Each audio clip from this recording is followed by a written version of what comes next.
Good morning. Welcome to Convocation, and welcome to anyone who is joining us via the public webcast today.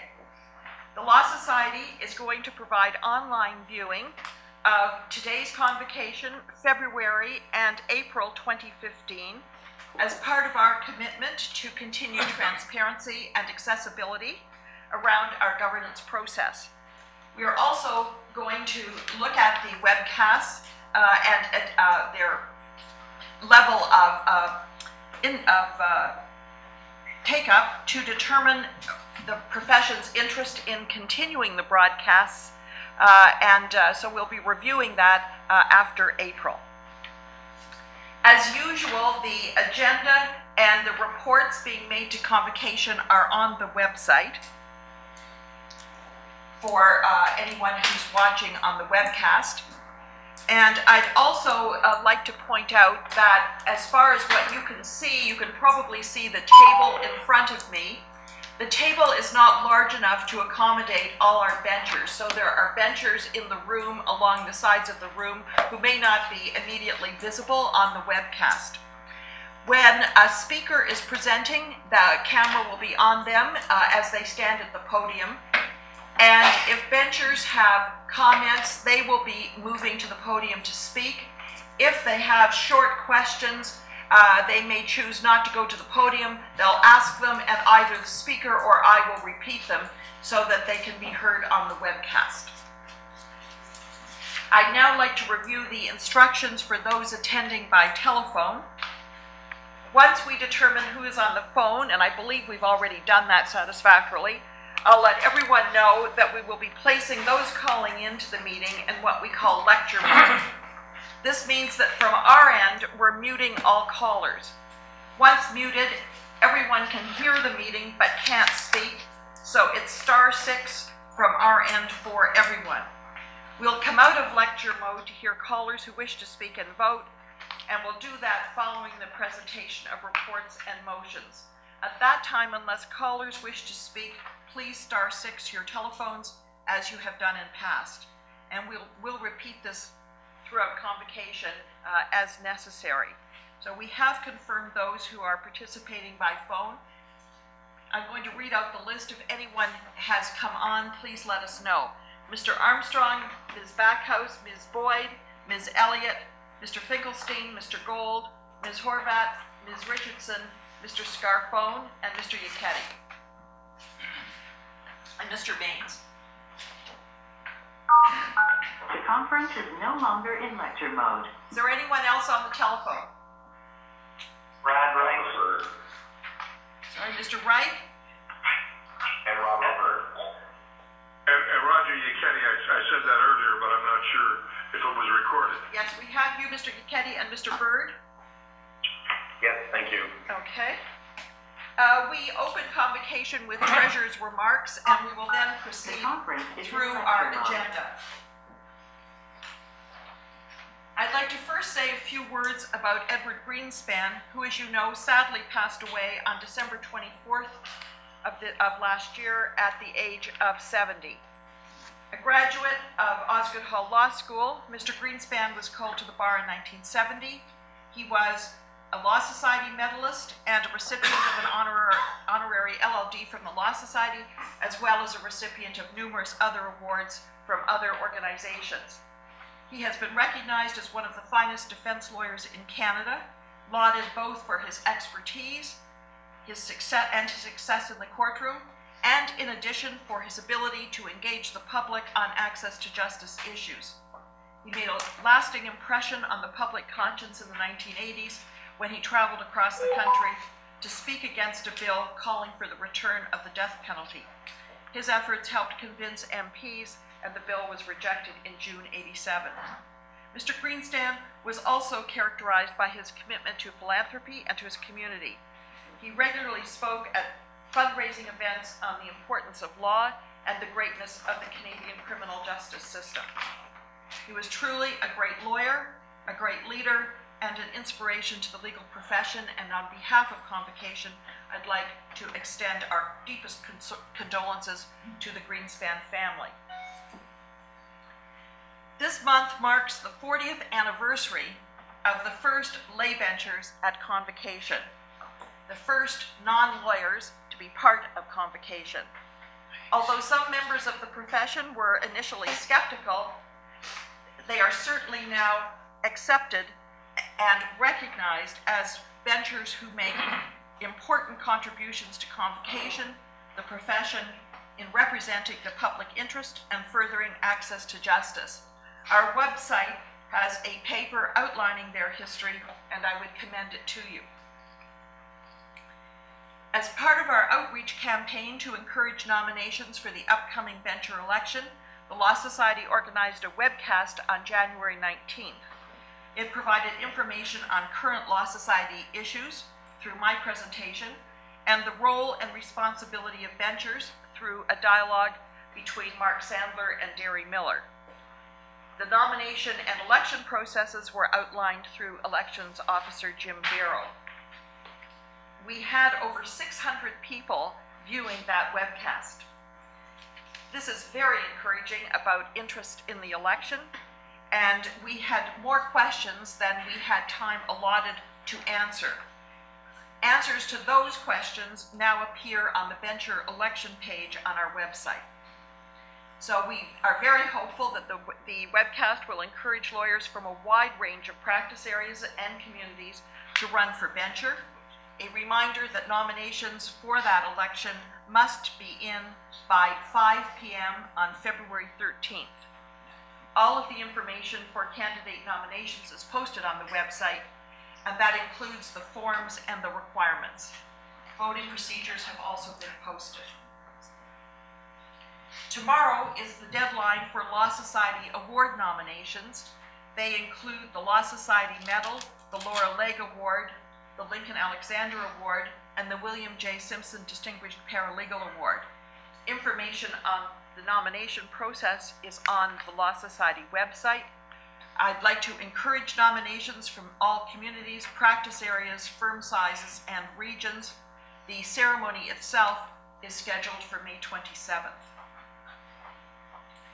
On February 12th, we will be holding our Human Rights Awards ceremony, honoring the Honorable Irwin Kotler, who is the recipient of our inaugural Human Rights Award. This award recognizes outstanding contributions to the advancement of human rights or the promotion of the rule of law provincially, nationally, or internationally. The ceremony and reception are open to the public. At this point, due to an overwhelming response, we've had to start a waiting list for those interested in attending. Very much looking forward to that event next week.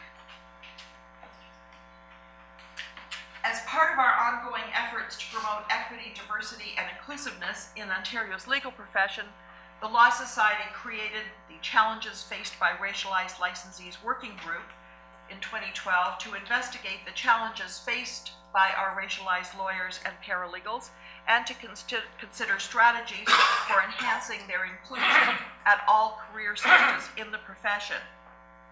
The working group and the Society published a consultation paper on strategies for change and are currently engaged in town hall consultation sessions with the profession. There are a number of town hall meetings scheduled across the province. Sessions have been completed in Windsor, London, Toronto, and York region.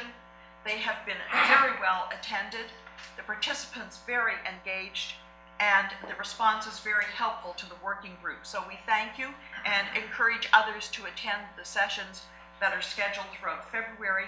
Registration and location details are posted on the Law Society website. As always, it was an honor and great pleasure to preside over the call to the bar ceremony last week. I'd again like to congratulate our 180 new lawyers called to the bar at Roy Thompson Hall. I'd also like to congratulate the Honorable Karen Weiler, our Doctor of Laws recipient. Finally, we have 3 guests for Convocation lunch today. The Honorable Alexandra Hoy, Associate Chief Justice of Ontario.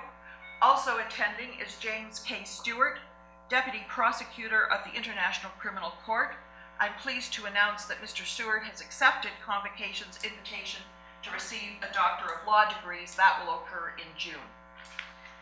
Also invited is Arif Varani, currently counsel at the Ministry of the Attorney General, Constitutional Law Branch. He has had a lot of international experience, including working at the Commonwealth Human Rights Initiative in India, and then also serving as assistant trial attorney prosecuting genocide at the United Nations International Criminal Tribunal for Rwanda, which is based in Tanzania. So now let us turn to the agenda with one amendment, and that is that the government relations item will not be reporting today. So that will not be on the agenda. Right. Moving first then to the consent agenda.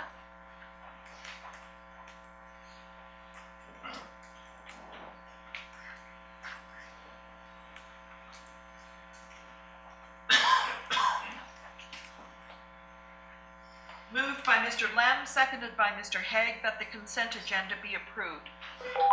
Are there any objections or items that people wish to discuss? In that case, all in favor? Passed. Treasurer? Yes? Excuse me, point of order. I think it's Ms. Haig, so we might as well correct it now as opposed to. Did I not say that? I think you said Mr. Oh, I apologize. That was a complete misspeak. Ms. Haig. I'm sorry. Yeah. That's right.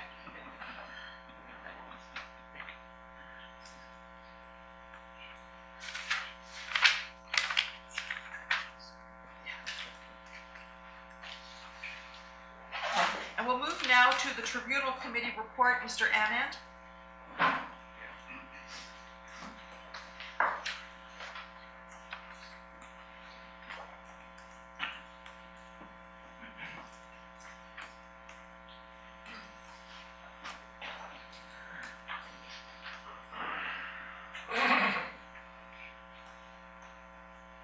Thank you, Treasurer. The Tribunal Committee report is at tab 2,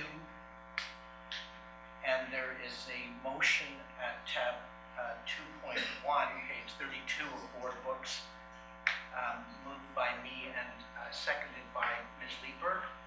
And following that, I intend, at the Treasurer's request, to make a few remarks about developments at the tribunal over the last little while. So the motion is that Convocation approve the proposal set out in this report respecting the 3-year review of the tribunal model that was required in the 2012 tribunal report to Convocation. And so the motion answers the first question, which is why is this proposal for the review itself before Convocation? It's before Convocation because it was part of the tribunal reform package that came to Convocation in June of 2012. And like most sort of major policy developments and in some cases changes, Convocation, as part of the motion, included a provision that the new model passed in 2012 would be reviewed in the 3rd year of the chair's first term.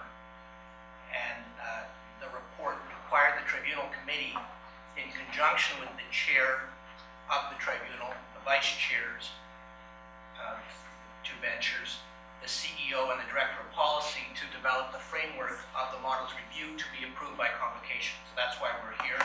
Many have been involved, including, of course, the Tribunal Committee, which makes this recommendation to you. And so I'll outline the proposal very briefly. The purpose of the review was indicated in the 2012 report, to consider whether and how the new model is addressing the goals and criteria that Convocation passed in 2012, to consider its impact on the tribunal's processes and its cost effectiveness. And so this proposal deals, and I'll touch upon these quickly, with 4 issues: the timing of the review, the nature and focus of the review, the conduct of the review, and the steps to be taken within the review process. So why are we bringing this now when the review is to take place in the third year of the chair's term? Well, that third year is September 2015 to September 2016, because Mr. Wright was appointed in September of 2013.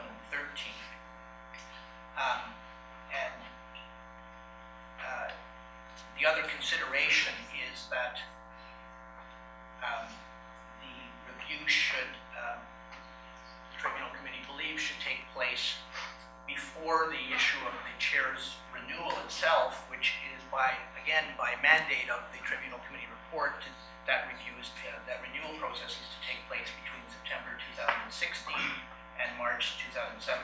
All that to say that the goal here is to do the review by the spring of 2016. It's intended to be a progress report to focus on the key elements of the 2012 report. The proposed conduct of the review is that it will be done under the auspices of the Tribunal Committee. The Tribunal Committee has often used working groups to deal with specific issues, and that's been thought over the last several years to be an efficient way of dealing with sort of specific issues. So a working group will do the fact gathering and make recommendations to the Tribunal Committee, and the Tribunal Committee will consider those. And that indeed was the model in the Tribunal Reform working group set up as well, where there was regular interplay between the working group and the Tribunal Committee.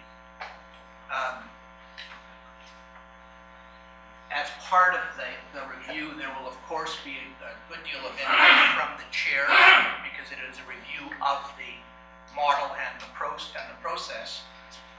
There will be a good deal of input, it's proposed, from the Tribunal office, as well as the chair's practice roundtable, Tribunal members, and representatives who appear regularly before the Tribunal, as well as perhaps at relevant committees, including professional regulation, equity, access to justice. But it'll be a group within under the auspices of the Tribunal Committee to bring it back to Convocation. And so the intent is to establish the working group by April of 2015. Again, in terms of the timing considerations that I alluded to before. And the committee and the working group will do their work between May 2015 and January 2016, developing a draft report for review by Convocation in February or April 2016, roughly a year from now. So the motion, as I indicated, is at page 32 of board books. The Convocation approved this proposal. Second. And Ms. Lieber is second. Any questions in the room? I have a question. Okay, Mr. Sway? Philosophically, I know the pool of adjudicators include venture lawyers and paralegals, non-venture lawyers and paralegals. Philosophically, going forward, the next 5 to 10 years, has there been any discussion of knocking out benchers from doing discipline work and going with lay people? Mr. Annan, can you repeat the question, Oh, please? sorry. For the The question was that there are bencher lawyers, paralegals, and lay adjudicators, and there are non-bencher lawyers, paralegals, and lay adjudicators. Indeed, that was something that was passed by the legislature in 2007. And the question, I think, is whether the intent is to remove benchers from the adjudication process. And I can say that there's no intention of removing benchers from the adjudication process. Thank you. Any other questions in the room? The conference is no longer in lecture mode. Any questions on the phone? No, thank you. In that case, I'll call the vote. All in favor? Any opposed on the phone? Carried. The conference is in lecture mode. Thank you, Treasurer. If I may continue then with a brief presentation on the tribunal. The Treasurer has asked me to spend a few minutes highlighting the work that's been undertaken within the new tribunal model. I might just note firstly that as you always do, you have at tab 2.2.1, page 39 of board books, the third quarter 2014 tribunal statistics, and they set out a number of facts and figures relating to the tribunal and its cases, the hearing division, the appeal division. They provide a useful comparison from quarter to quarter. They're public reports, and they are intended to contribute to the tribunal's transparency, which was one of the prominent goals in the tribunal reform. That said, I can tell you that the tribunal is looking at ways to provide more user-friendly and informative statistics for tribunal adjudicators, for benchers, for the profession.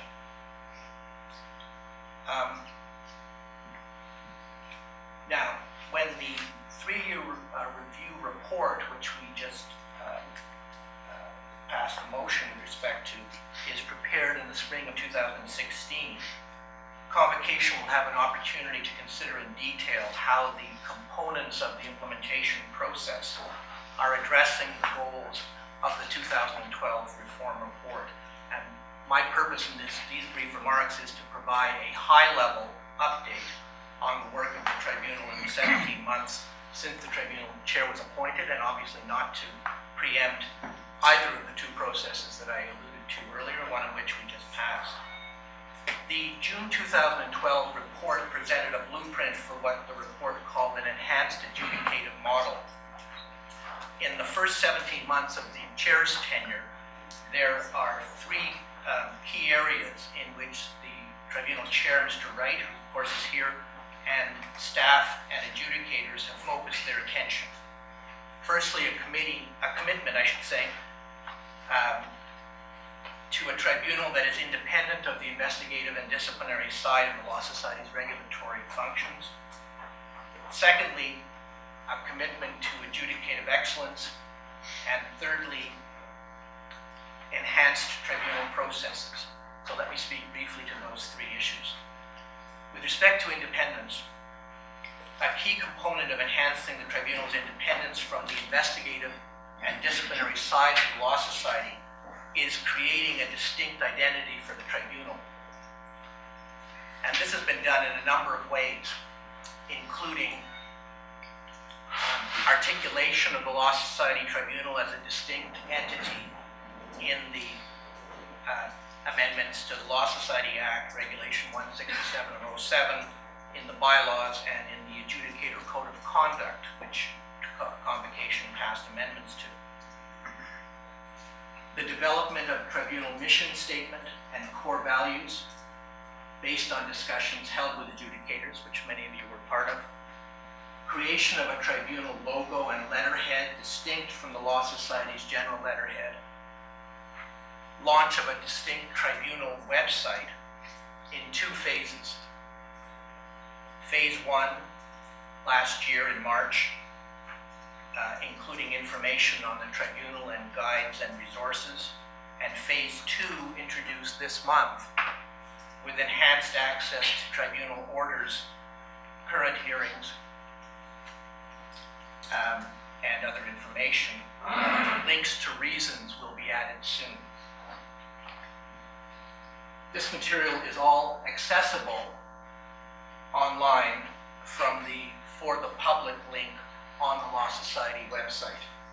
And I commend that website to Convocation as it provides a coherent and transparent point of entry to the tribunal for the public, with information all in a central location. And just for the information of ventures and for the public. The website addresses are www.lawsocietytribunal.ca and www.tribunaldubarreau.ca. Another element has been the consolidation of reasons on CanLE under one tribunal database instead of separate databases for each tribunal division. Development of the process and necessary steps for establishing dedicated tribunal space for administrative operations and hearing rooms. And ongoing development of external awareness of the tribunal through Mr. Wright speaking and participating in conferences and CPD programs, and indeed writing a blog entry for the Advocate Society. Second major theme, adjudicator excellence. In furtherance of adjudicator excellence, a number of initiatives have been undertaken or expanded, including regular and focused adjudicator education for new lawyer and paralegal appointee adjudicators, for new lay appointee adjudicators, ongoing training twice a year for all adjudicators, and continuing adjudicator education at Convocation, with appointed adjudicators now also participating. Development of an adjudicator job description to better define and guide the adjudicator role, and development of a performance assessment process, which Convocation passed recently, to foster self-reflection and enhance the skills. And establishment of a regular reasons review practice to enhance reasons writing. Thirdly, enhanced processes. Enhanced tribunal processes benefit the public, the law society, licensees, or applicants who are subject to the process, counsel who represent licensees, and adjudicators themselves. This is an ongoing process, but in the first 17 months since the tribunal chair was appointed, a number of steps have been taken, including the following. Establishment of the tribunal chair's practice roundtable as a forum for the tribunal to consult with and obtain feedback regarding its policies, processes, practices, rules of practice and procedure, practice directions from those who practice most frequently before it. Ongoing amendment and enhancement of the rules of practice and procedure to improve processes, and some of those have been before us at Convocation. Regular meetings among pre-hearing, conference, and proceedings management conference adjudicators to enhance consistency and greater case management and mediation approaches in the interests of the tribunal's efficiency and transparency and fairness. Introduction of a new scheduling system with increased and more flexible hearing date availability, which also reduces cancellations of what was previously held time for adjudicators. Ongoing development of an electronic case management system, and preliminary consideration of possible enhancements to the duty counsel program. What I've provided here is a very brief overview of the ongoing implementation of the tribunal model. There is much more, needless to say, that could be said about each of the areas that I've highlighted. You have all been part of this ongoing development of the tribunal model and will continue to be part of that ongoing implementation as will new elected and appointed adjudicators. And as mentioned above, under the 3-year review proposal that you approved today, the Tribunal Committee will provide Convocation with its report in about a year. The components of the model's implementation mentioned here and additional ones that will be developed in the coming year will be discussed in greater detail in the context of the goals and criteria that we passed in the June 2012 report. Thank you. Thank you, Mr. Anand. Any questions arising from that? I have a question. Mr. Sway? Mr. Mr. Nan, I know that mortgage fraud cases, You wish to come up? probably, Okay. Please, me in position. right. Do justice to your All question. I note that mortgage fraud cases are still being heard in Lewis's convocation as to whether they've increased, decreased, or about staying the same.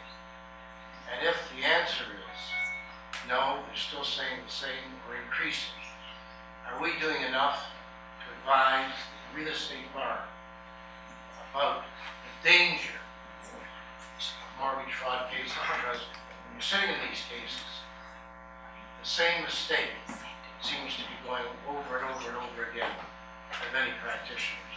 And somehow, they're not getting it. As example, the simplest example, are obligations to bank. Because we see it in every case you almost sit on. The bank is involved in some way. And I don't understand how practitioners still get into trouble by closing their eyes to their obligations in that regard. It really gets them into difficulty. That affects the number of hearings, it affects the lawyers, it affects the living on the real estate bar. Can you assist us in that regard, please? Thank you, Mr. Sway. I'm glad I didn't have to repeat your question. There are in fact two questions, and the first in relation to the incidents of mortgage fraud cases, I'm going to pass on to Mr. Wright, who can address that more capably than I can. With respect to the second question about what the Law Society professional development, professional regulation is doing, I don't think that's something that I'm suited to comment on, but there may be others who may wish to speak to that. So I can give a partial response in terms of the caseload at the tribunal. Obviously, professional regulation statistics will speak to what's coming in, but I think it's fair to say that the number of mortgage fraud hearings is going down. There were a number of rehearings of cases that were appealed to the appeal division. Those are and new hearings ordered. Those are working their way through the system. But in terms of the cases coming in, and I don't have exact statistics for you, Mr. Sway, but I can certainly tell you that the number of mortgage fraud hearings is being reduced fairly significantly, and the number of new cases coming in, certainly in recent months, appears to be down at the tribunal end. Thank you. That was Mr. Wright, Chair of the Tribunal. Anyone here from either Law Pro or Professional Regulation who wants to respond about any outreach to the real estate profession? There certainly has been continuing outreach. Sorry, Mr. Earnshaw. Thank you, Treasurer. I don't represent either of the organizations you mentioned, but I am chairing the Real Estate Liaison Group, which is a forum established for the very purpose of communicating with the real estate bar, and does involve membership by Law Pro, the Law Society, and the Ontario Bar Association. I would think that would be a vehicle that could be used. It's already established, and there's no sense not using that since it's already in place. Thank you very much. Right. Any other questions for Mr. Anand on the phone? The conference is no longer in lecture mode. No further questions? In that case, thank you. I have a comment, Treasurer Brad Wright. Okay. Thank you, Mr. Wright. Two things. One, it's nice to hear Mr. Wright praised and speak so well, and I will remain as humble as I always have been.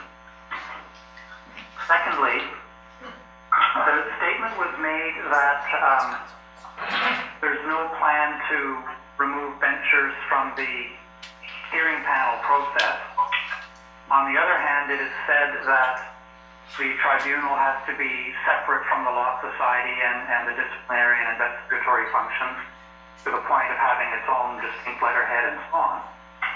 So we have benchers sitting as regulators, and then we have them sitting on discipline panels, and we have the notion that functions should be separate.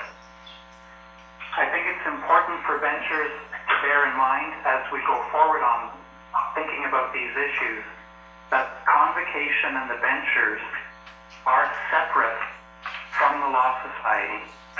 So it is possible to carry on in both functions. And it would be dangerous if we were to think that somehow we couldn't. I foresee down the road of people making the argument that we shouldn't be, and they'll point to other jurisdictions where we have been completely separated. But because we are distinct really from the Law Society, we should not worry about that danger. Thanks. Anything to add, Mr. Annan? Not really. Thank you. Anyone else on the phone? Thank you. The conference is in lecture mode. Next will be the Paralegal Standing Committee report, Ms. Corsetti.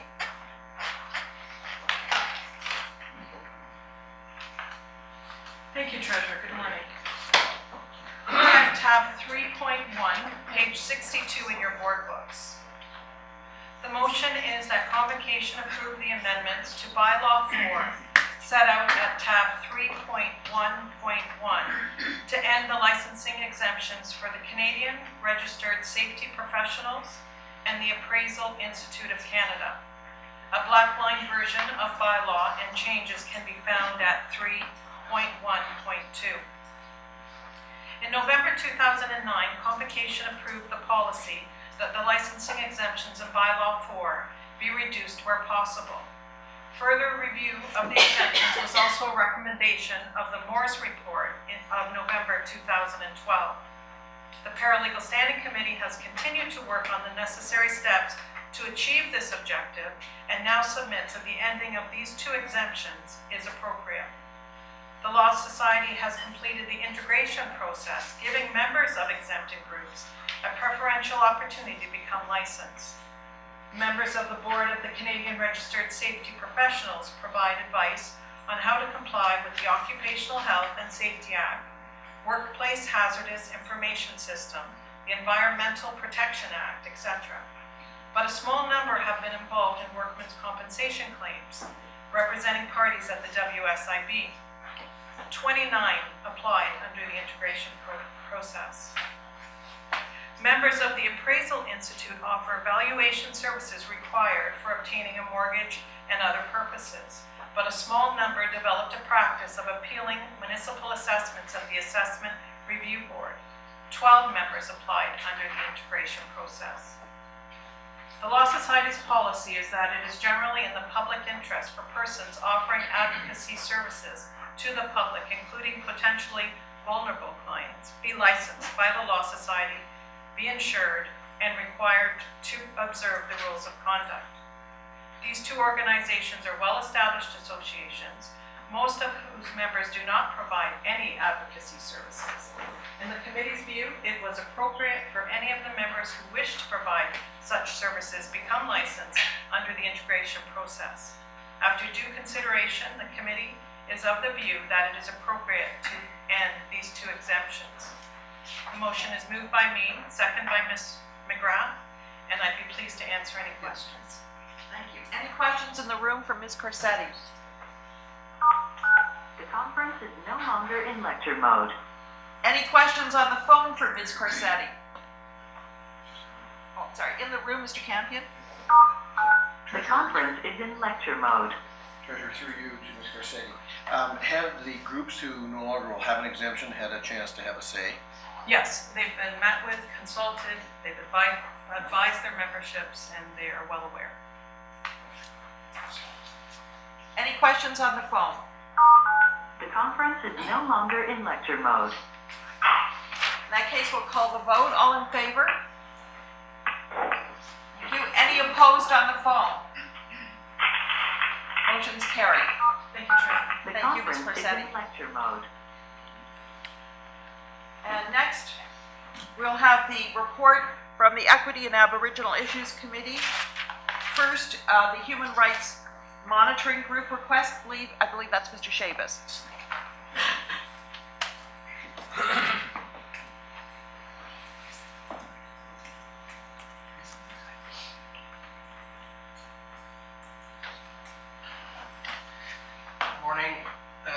Treasurer, the report of the Human Rights Monitoring Group and the proposed interventions are at tab 4.1 of board books. There are 3 this month before you. The first one is involving a woman, Narges Mohammadi from Iran, a prominent human rights lawyer and activist. There's a long history of her outspoken work in Iran. She's previously been jailed. She was released a couple of years ago and more recently has been subject to considerable harassment for having the temerity to meet with people from European NGOs who visited Iran, and in fact, last reports has been taken back into custody. The second one at 4.2 deals with 2 Russian lawyers who were shot and killed in the fall after representing a key witness in a prosecution of criminal organizations in Russia. And this is one we're calling upon the Russian Federation to do more to protect lawyers who take on dangerous positions. The third one at 4.3 involves Dr. Madani from Sudan, a prominent elderly human rights lawyer with a long history of activity, serious health issues, who was once again taken into custody recently and his whereabouts are now unknown. The further details are, of course, in the materials. As I said, the interventions are there, moved by me, seconded by, I'm just looking for one of the, Ms. Potter, sorry, seconded by Ms. Potter. That's fine. Thank you. Thank you. Any questions for Mr. Shabas in the room? The conference is no longer in lecture mode. Any questions on the phone for Mr. Shabas? Now we'll call the vote. All in favor? Any objections? Objections on the phone? Motion is carried. Thank you, Mr. Shabas. The conference is in lecture mode. And next, Ms. Leeper. Oh, I'm sorry. Treasurer, if I may, I rise on a point of personal privilege, and it's appropriate that it follow my friend's presentation on the interventions. Okay, could you please go to the podium then?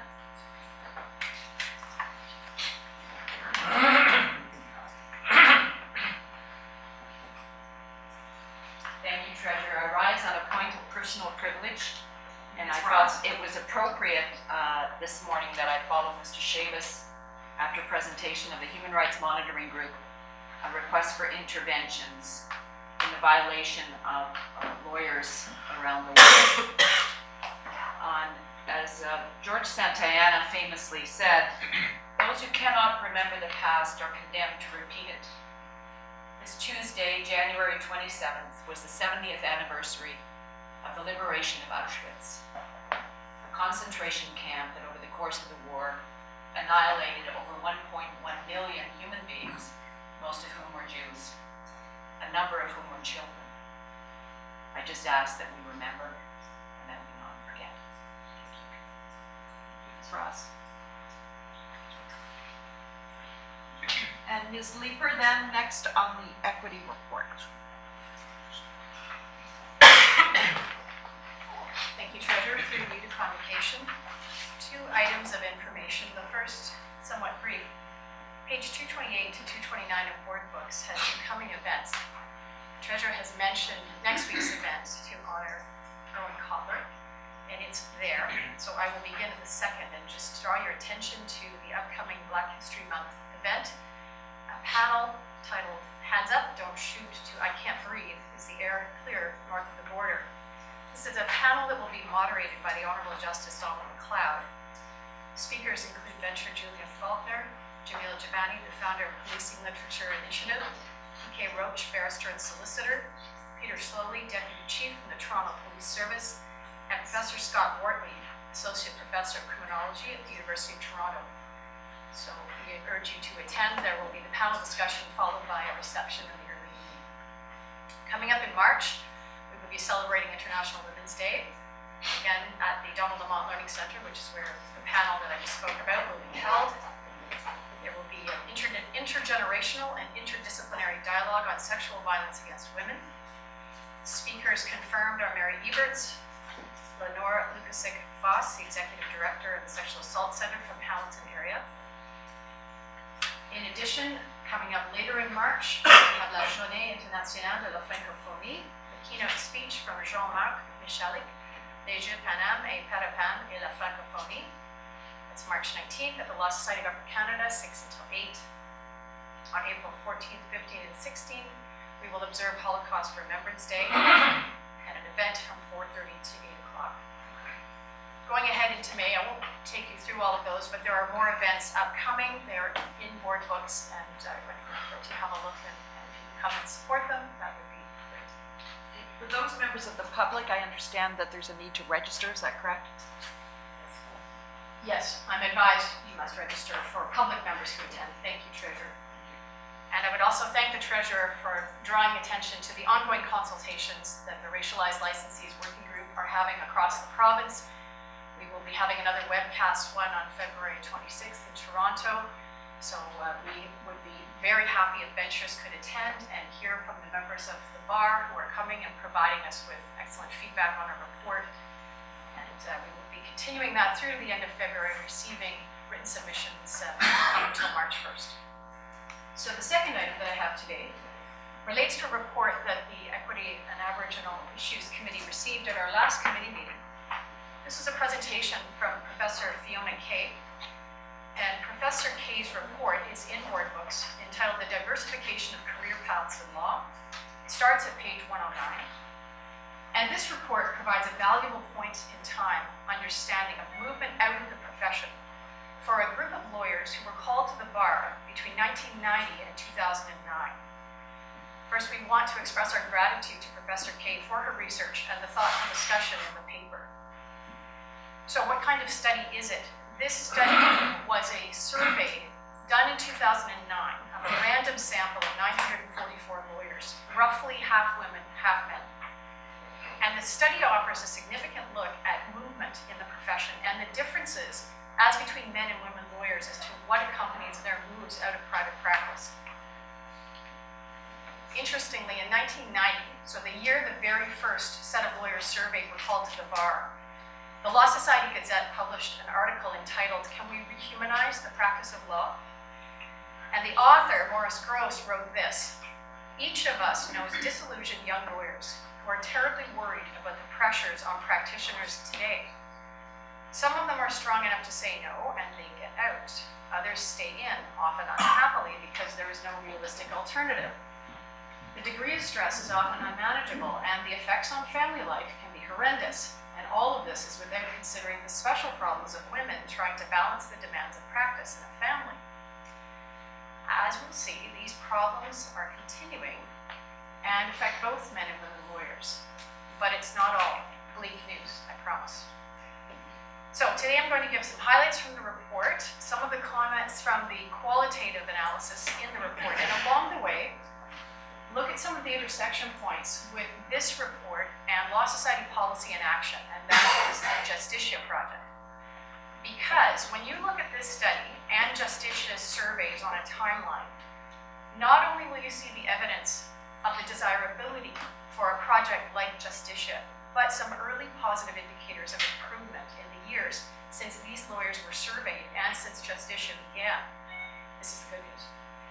These sets of surveys, Professor Kay's and Justitia's most recent survey, support each other's relevance, which not only makes it kind of cool in a policy wonkish kind of way, but it also lends support to the fact that decisions made by Convocation to engage in policy directions that address systemic features, like the inclusion of groups of lawyers, are important.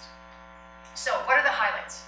Let's start with the basic proposition that a majority of contemporary law graduates who begin a career in private practice do not follow a traditional path of continuous employment, direct to partnership in a single firm. And when we look around the table at our elected lawyer benchers, our best estimate is that maybe 1 in 40 of us fall into the cohort that are studied here. So as decision makers, we are looking at a generational swath that have different career trajectories from most of us. Many of us have been with the same firm for over 20 years, and many of us have taken very little time away from practice. But these millennials and cusp millennials travel. There are moves across firms, sectors of the professions, and into non-law jobs.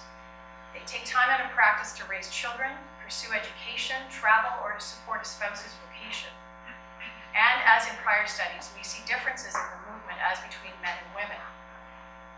Women leave private practice in greater numbers. A larger number leave in those early career years, but it's followed by ongoing departures throughout the career lifetime.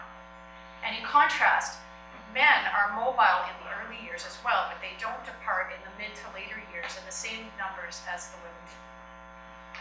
So what did Professor Kay find seemed to encourage retention in private practice? This is the good news of what I call the stay equation. The key features here could fall under one headline, if I had to put it in one headline: job satisfaction. And how do we measure that? How was it measured? Mostly in extrinsic measures. By that, pay, opportunities for promotion, and fair treatment that takes into account the person's experience and the market conditions at the time. People will compare themselves. And these are powerful magnets to stay in private practice. If those external conditions are not sufficiently satisfying, the intrinsic features, intellectual challenge, accomplishment, enjoyment of the work, do not fail to hold lawyers in private practice. And for men, it increases their risk of moving. Some areas of law are more sticky than others. Litigation lawyers are more likely to stay in private practice. Men working in business law, corporate, commercial, intellectual property, bankruptcy, tax, and insurance are more likely to stay. But this sector does not prove as large a draw for the women lawyers who practice there. Huge source of retention, client responsibility. Lawyers who are involved in lawyer recruitment or given responsibilities to deal with important clients are far less likely to leave private practice. Lawyers who feel the firm invests in their competence and provides them with a full range of responsibilities are less likely to leave. Men who build longer hours are less likely to leave, but this factor is not associated with women staying. What factors are neutral? There are a number of factors that were tested in the survey that did not relate to staying or leaving. It's not law school related, where you graduated from, amount of debt, or even whether you felt your law school had prepared you for a legal degree, a legal career on graduation. These do not correlate to a likelihood for job moves. With one exception, for men only. Higher grades for men correlated with a greater likelihood to step out of private practice, causing Professor Kay to ask whether or not academic achievement is more likely to be associated with greater marketability, higher levels of confidence, and productivity. Although curiously, higher marks do not produce the same findings for women, even though on average women tended to have higher grades as a group than their male counterparts. So why do lawyers leave? Looking at the factors that are positively associated, and you'll notice I'm not saying positive, causal, because this is point in time. It does have some limitations. It's not longitudinal. But associated with leaving private practice, those who took the time away for purposes other than parental leave, and I'll get to that. Why, you might ask, would lawyers want to take time away from work? Well, you might not ask, but it's more interesting to ask a question than just aim Aboriginal facts down the table.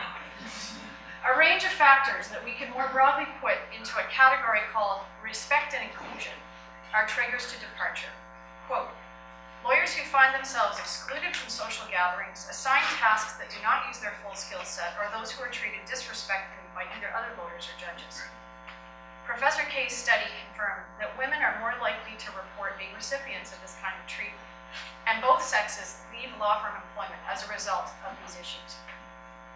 Although men are more likely to leave because of such treatment, women seem to put up with it longer. Another key trigger area concerning the time demands of firms on lawyers. Professor Kay writes, whether subtle or direct, intentional or not, firms that fail to invest in the professional development of their associates are at risk of cultivating disgruntled and detached lawyers eager to find an exit route. More on law firm culture can be gleaned from the descriptions in the qualitative part of the study. Professor Kay calls these rich comments about the nature of private practice, which Kay describes as often relentless, unpredictable, and invasive of time demands. The comments and the results in the study eloquently describe the tension rooted in the conflict between current law firm demands and lawyers' family lives. At the time of the survey, this was a pressing concern, with women lawyers often experiencing a disproportionate impact from the tension between family life and work life. One commenter said, "In until the practice and structure of the private firm setting change, women will continue to leave in droves. Another said, you cannot bill 1,750 hours and do 300 pro bono hours and still see your kids.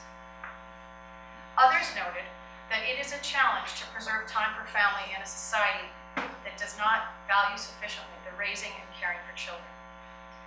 And yet, even as they discussed the tug of war with themselves, feeling caught in the middle, these lawyers also said they love the fact that law is an amazing and intellectually stimulating career. Contrasting comments came from some in-house and government lawyers who had made some trade-offs to enable them to have family life and flexibility, as described by this comment. I strongly feel I may have the best legal job in the province in terms of interesting work, control of my work, work-life balance, compensation, office relationships, work recognition, and overall job satisfaction. This job is 500% better than private practice, and I simply adore it more than words can describe. I want this job. A great description and a recipe for attracting and keeping lawyers. Both men and women lawyers described the willingness to make job changes for flexible arrangements that accommodated, for example, working from home, flexibility, not imposing high billable hour targets. There was a lot in the study about the billable hour target and the billable model of billing. The ability to trade off compensation for time. So, the study tells us that lawyers are voting with their feet.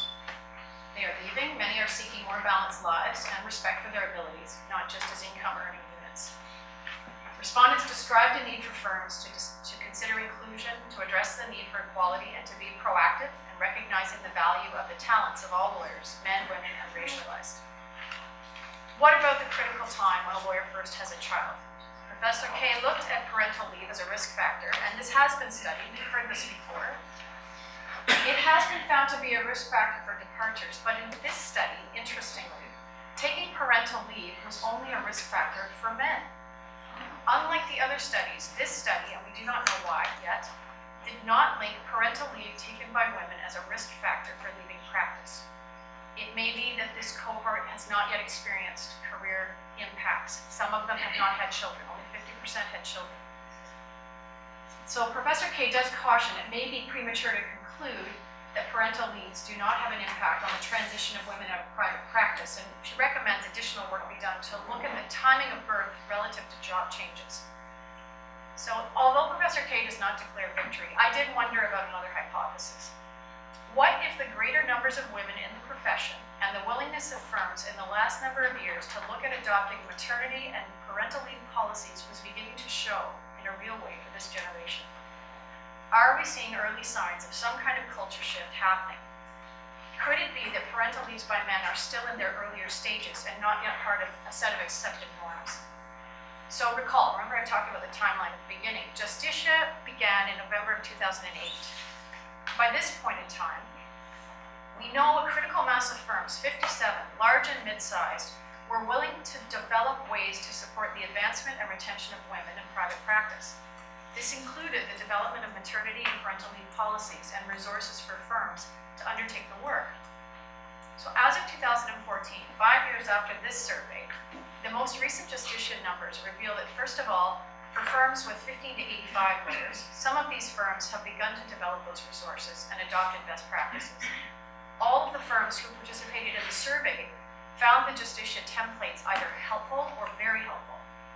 Others had adopted parental leave policies and had seen increases in women advancing to partner, although not large numbers of firms were partners yet. In the large firms, that is, those over 100 lawyers, 13 surveyed revealed that there are changes to firm infrastructure taking place. They are measuring. There is data collection, although it's not being broadly disseminated, and there is greater retention of women, which has been attributed to greater engagement. Also, at the larger firm level, there has been greater advancement in privileged partnership, and both surveys are now available on the Lust Study website. It's encouraging to see aspects of what those surveyed in the study were asking for being mirrored in the work being done by firms in the 5 years since this survey was taken. I'll conclude by suggesting the Convocation that Professor Kay's research suggests it is worth encouraging a shift in culture that permits greater participation by lawyers with families, that welcomes and champions the abilities of lawyers and firms. Talent needs to be nurtured, respected, and included, and these are systemic issues deserving of systemic responses. Thank you, Treasurer, for the opportunity to address convocation. Thank you, Ms. Leeper. Any questions or comments in the room? Ms. Potter? Thank you. Did you want to go to the podium? Can I just speak from here? Yes, if it's short, so we can repeat it accurately. It's short. This study is so interesting and highlights so many of the issues that are of ongoing concern. One of the things I wondered is that I'm not clear about, do they self-assess, do the firms self-assess constantly and report back? Two parts to the question. We were asked if the firms, and I presume you mean under Justicia, self-assess and report back. My understanding is that they self-assess, they collect the data. The reporting back is voluntary. So of all the firms involved, I believe in 2014, 13 reported back. So they are requested to, but obviously they choose whether or not to report back. There's a second part to my question based on that, and that is a young woman a couple of years ago in a focus group was commenting on Justicia. And her firm, she had taken a parental leave, of course, and had gone back. And in essence, the comment she made was she was having a terrible time at the firm since she'd come back from maternity leave. And she said, when asked, doesn't your firm participate? Don't they know about the Justicia? She said, they pay lip service to it, but they don't follow it. So I was concerned about how much of that is going on, and have we any way of assessing that? So the question is, how can you assess the buy-in of firms who are participating in Justicia? And Ms. Potter mentioned an example where one lawyer felt that the firm was not really as on board as might be hoped. I think the numbers who participated in the survey reveal that it is still early days. It would be better to see greater numbers who participate in the project also provide this information. It would, I think, signal to the profession that commitment. I think that's one way to drill down, to look and see, and to encourage greater. But I think perhaps one of the significant ways is to educate the firms about the very thing that Professor Kay is talking about, because it can't possibly assist your business model to attract talent and then have talent leave, because you will miss out. You will not be able to attract further talent if you have that reputation. And part of this may be generational, and it is interesting. It's different from this cohort to the last. But this cohort seems to be speaking, as I say, they're voting with their feet, and it will be a business imperative over time. Thank you for the question. Thank you, Ms. Leeper. Mr. Sullivan?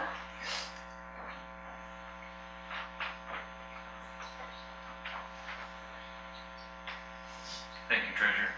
I think a big part of this solution is at the local level. I talked to lawyers in my region about Justicia, the study on racialized licensees, and they've never heard of it. And I think that we do these great studies, and we have to make sure the lawyers at the local level have heard it. Even if we've done across Ontario tours, like we're doing with racialized licensees, generally I find the rank and file lawyers just have not heard. And what I'd like to see is the Law Society, and I've had real support here, assist the local associations on putting on a program on these things. I think the solution partly is at the local level. Very much. Ms. Murchie?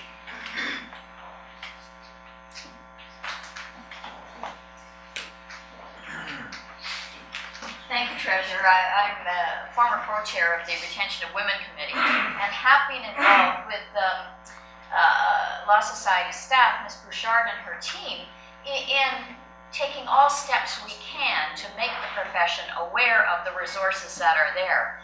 And Mr. Sullivan is right, it's difficult to get that message out. And it's difficult to get the message out that these are resources that are just terrific. Everybody that uses them, that reads them, says, wow, this is really wonderful stuff. Ms. Bouchard and I did speak at a CADELPA meeting and had a lot of good feedback from that. And we're looking for opportunities to further work with benchers, work with community law associations, work with any of the CADELPA members who want to put on programs, and we've made that very clear. And we do have a plan to try and keep that going. So it's on our radar screen, and I thank Mr. Sullivan very much for bringing that up, because he's absolutely right. If you have great stuff and it doesn't get out there, nobody benefits. Thank you, Treasurer. Thank you very much, Ms. Murgy, and Ms. Hare next.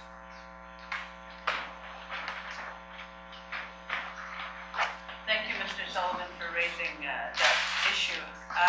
And I think that in terms of letting lawyers know out in the communities, the outreach that is presently being prepared to be done with the Aboriginal bar in Ontario is a very good example. We're doing outreach not only to the Aboriginal bar, but also to the Aboriginal communities. So the idea that the Law Society is moving out to the communities, whether it be the Aboriginal bar or the bar in general, I think that's a good direction. Thank you very much, Ms. Hare. Any other comments or questions in the room? On the phone? The conference is no longer in lecture mode. I'm a telephone conference. Hello? Sure. Yes, is there a question or comment? Comment. It's well known that law schools Oh, it's Mr. Wright. don't train their students for private practice. They never have, they never will, although the program at Lakehead might signal a change in that direction. Time will tell. I was an early supporter of Justicia, and I favor funding it better. And I've heard from female colleagues who say that it's very difficult to qualify for the assistance. So maybe we need to look at the parameters around qualifying for the assistance and perhaps loosen them. One of the problems with the time demands on lawyers, of course, is if you're an associate, for example, or even a junior partner, you are asked to generate enough billings to pay for your overhead, your salary, and partner return. And if we were to add alternative business structures to that, there would be yet another layer seeking profit out of the work of those associates and junior partners. So if anything, alternative business structures would worsen the time demands on lawyers, or at least billing targets on lawyers. Mr. Wright, I'd ask you to... avoid Mr. Wright, I'd ask you to focus on the Justicia or the Fiona K report vis-a-vis your comments, please. If you want to avoid a culture where billable hours reign supreme, then try sole practice or a chambers type of practice, or join up with similar-minded people in what would typically be a smallish firm. And if you do that, you can manage your life-work balance far better. Now, it seems, and it's not just me saying this, there have been articles in Maclean's, etc. Across the board, the younger generation doesn't seem to be willing to work as hard as the older generation. The medical profession has found the same thing. This isn't bad necessarily. They're balancing life and work far better than my generation ever did. I've also spoken to innumerable female lawyers at functions in Ottawa, for example, and a great number of them now work for the government, and not a single one has regretted that move. They're much happier in those circumstances than they ever were in private practice, and that's an indictment of how we organize private practice. So I applaud the research that has been done, and applaud if more research is going to be done.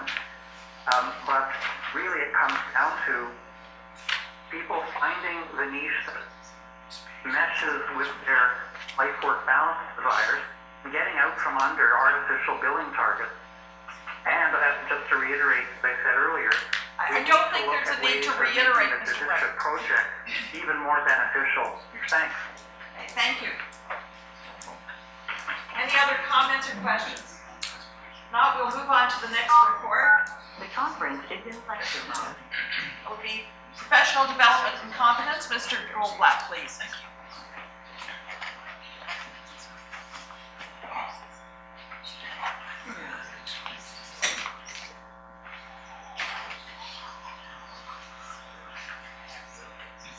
Thank you, Treasurer.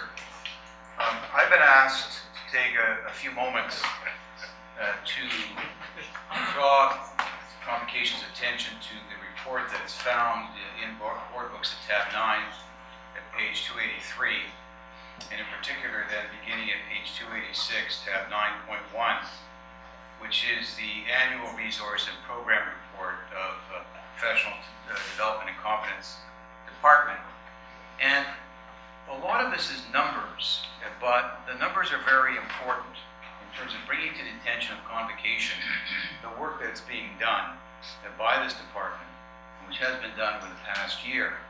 And there are 4 significant areas of operation within PDNC, each with oversight over a number of very significant programs and activities, and I'll briefly review each of those. We deal with licensing and accreditation, the continuing professional development, affectionately known as CPD, or not so affectionately known as CPD, depending upon your perspective, legal information and library services, and quality assurance and audit. And I'll deal with each of those in turn. With respect to licensing update, the Convocation will be interested in knowing that for the 2014-15 licensing year, there were 2,357 newly registered candidates in the process. The number of new registrants continues to increase annually by approximately 5%. We called 2,121 candidates to the bar in 2014, and as the Treasurer has already indicated, another 180 last Friday. Candidates have 3 years to move through the licensing process and have the flexibility to choose their own pace as they move through that process. The Law Society is therefore supporting approximately 3,200 candidates who are moving through the process and completing the various components. In 2014, the PDNC division has been heavily engaged in the implementation of each of the components of the Pathways Pilot Project, which has resulted in significant changes to the Law Society's licensing process and protocols. And this is the result of the Convocation adopting the Pathways report a few years ago. Work on these individual projects within the Pathways pilot has been very time sensitive and intensive, taking significant time and effort of the licensing team and an extended group of the PDNC team who are essentially reallocated to support this development project. And we're going to look at it from 2 perspectives. The first is the enhancements to the articling program.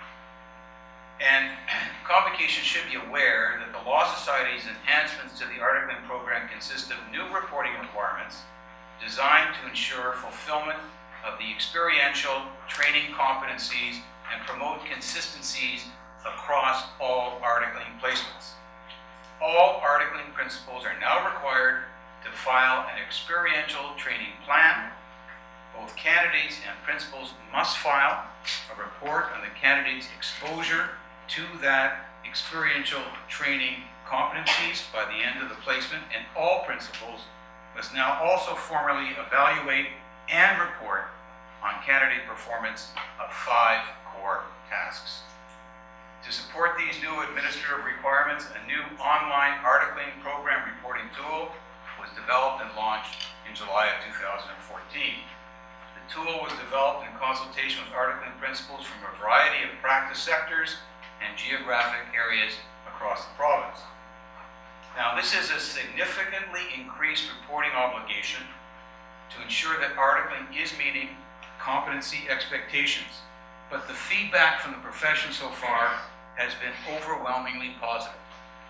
As of December 31, 2014, approximately 96% of placements had filed the experiential training plans, and all of these are of very high quality. So it's something that is a significant improvement to the articling program as it is unfolding. But in companionship with with the Articling program, we have, as Convocation is aware, the Law Practice program, which we launched in September of 2014, two locations, Ryerson University and the University of Ottawa in French. There are a total of 243 candidates enrolled in the program, which, as Convocation is aware, has two phases, a 4-month training course followed by a 4-month work placement. The training course component concluded in December. The work placements have commenced, and we are pleased to report to Convocation that all candidates in the LPP have confirmed placements. It's new early days for this, but we are watching this very closely. We turn briefly then to paralegal licensing. Paralegal candidates in the licensing process are increasing by approximately 12% per year. There were 1,768 newly registered candidates in the process and over 1,400 new paralegal licensees in 2014. Following Convocation's approval of more stringent standards for accreditation and governance of paralegal college programs in February of 2014, the licensing and accreditation team has been developing new processes and has engaged with college administrators to ensure that college programs are properly aligned with those new standards. All accredited programs will be required to comply with the new standards by September 2015.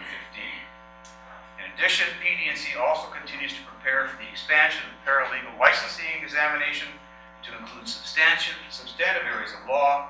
The new examination is significantly expanded, and PD&C uses a network of experienced lawyers and paralegals to write over 50 new chapters for the examination study materials that support the competencies and requirements and will be provided to candidates for their preparation.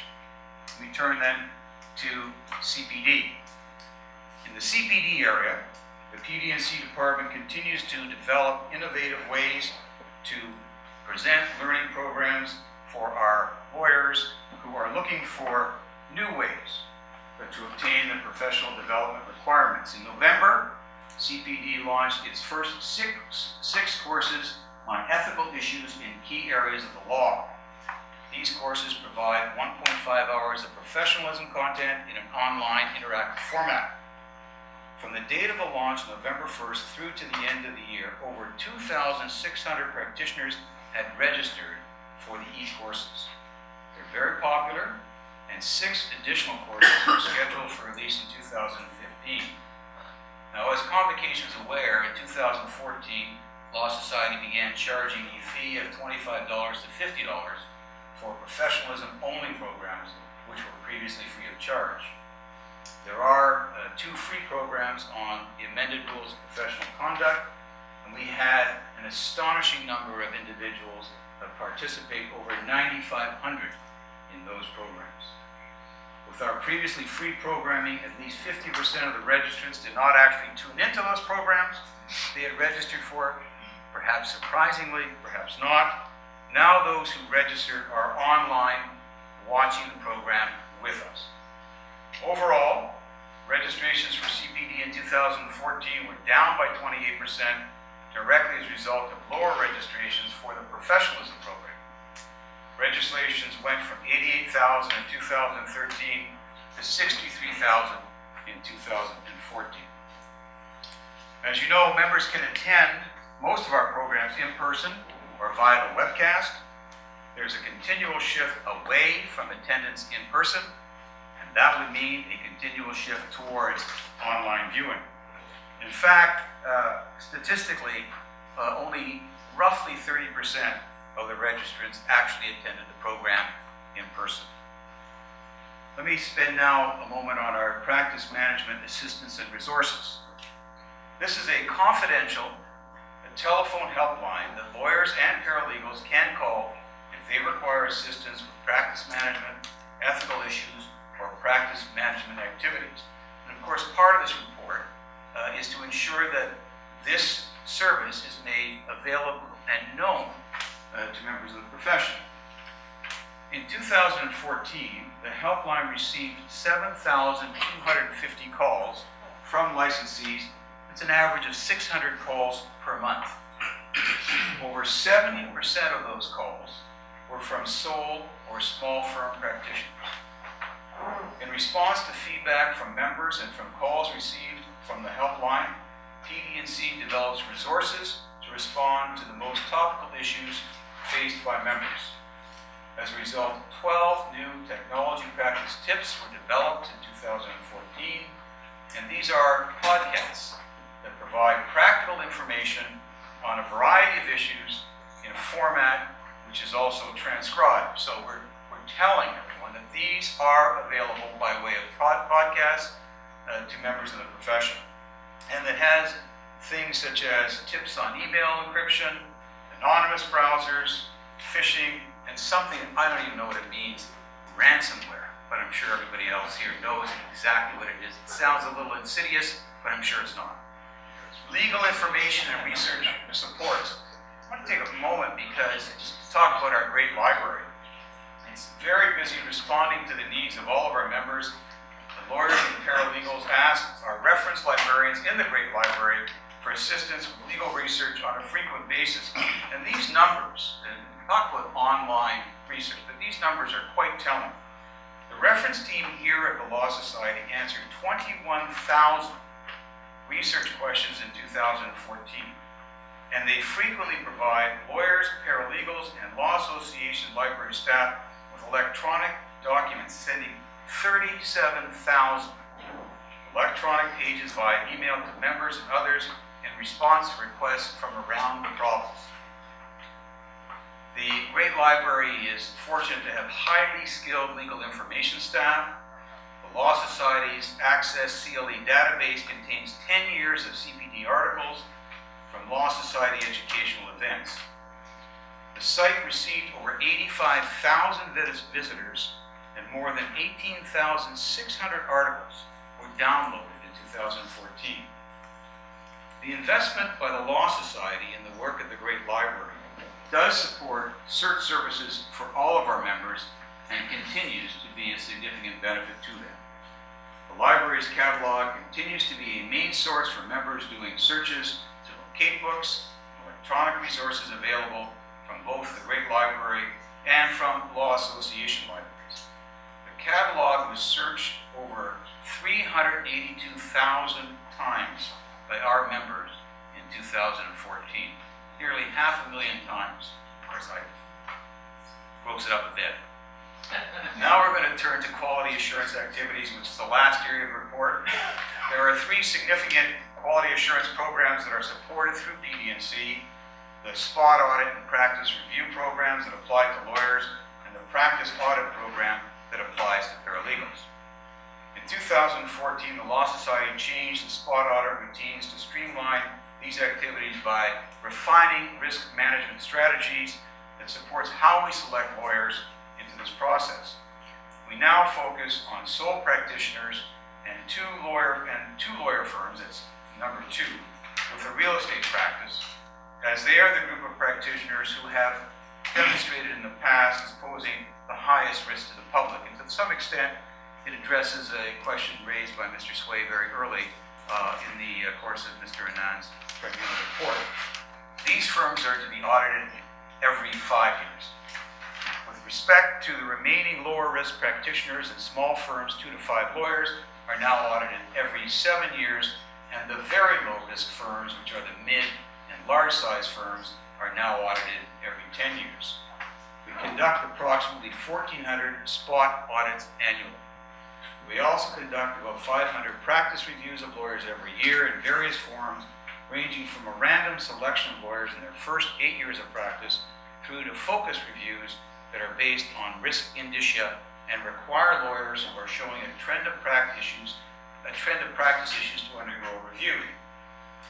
What we are seeing is an increase in the number of revisits that our review team must make to lawyers who fail to meet expectations of competence during their initial review.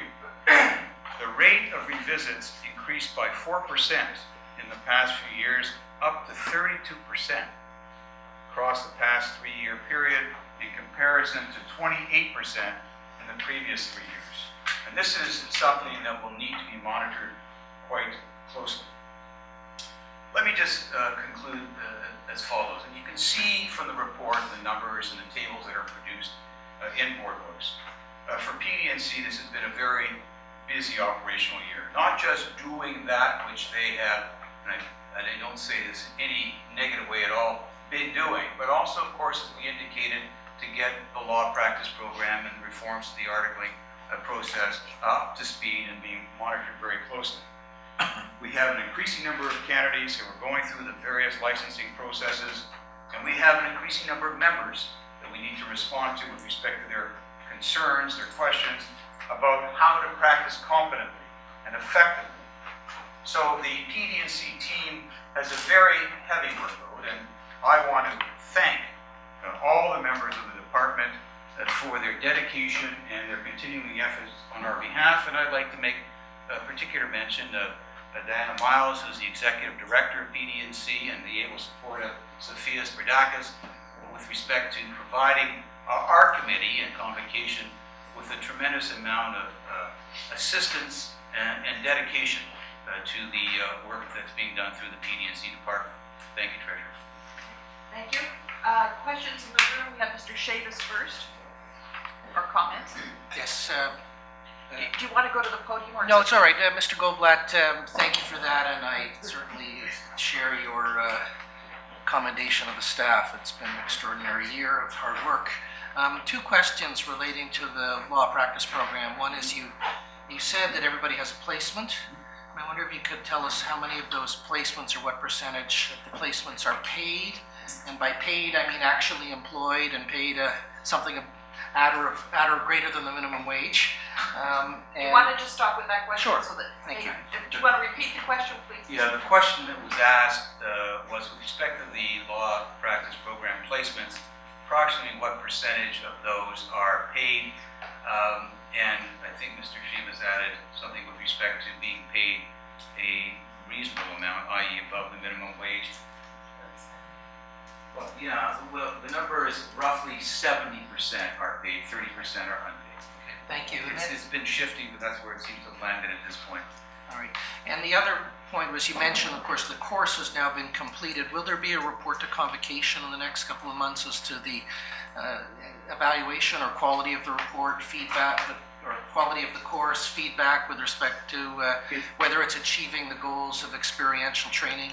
As you know, Could you repeat the question, please? Okay, Mr. Shavis would like to know the process by which Convocation will be kept informed of the progress and the evaluation of the LPP program. As you know, Mr. Shavis, that this is a 3-year program, a 3-year pilot project, and there won't be a report on a regular basis, but is being monitored, I can assure you, very closely by the PD&C committee, and will be making a report in due course.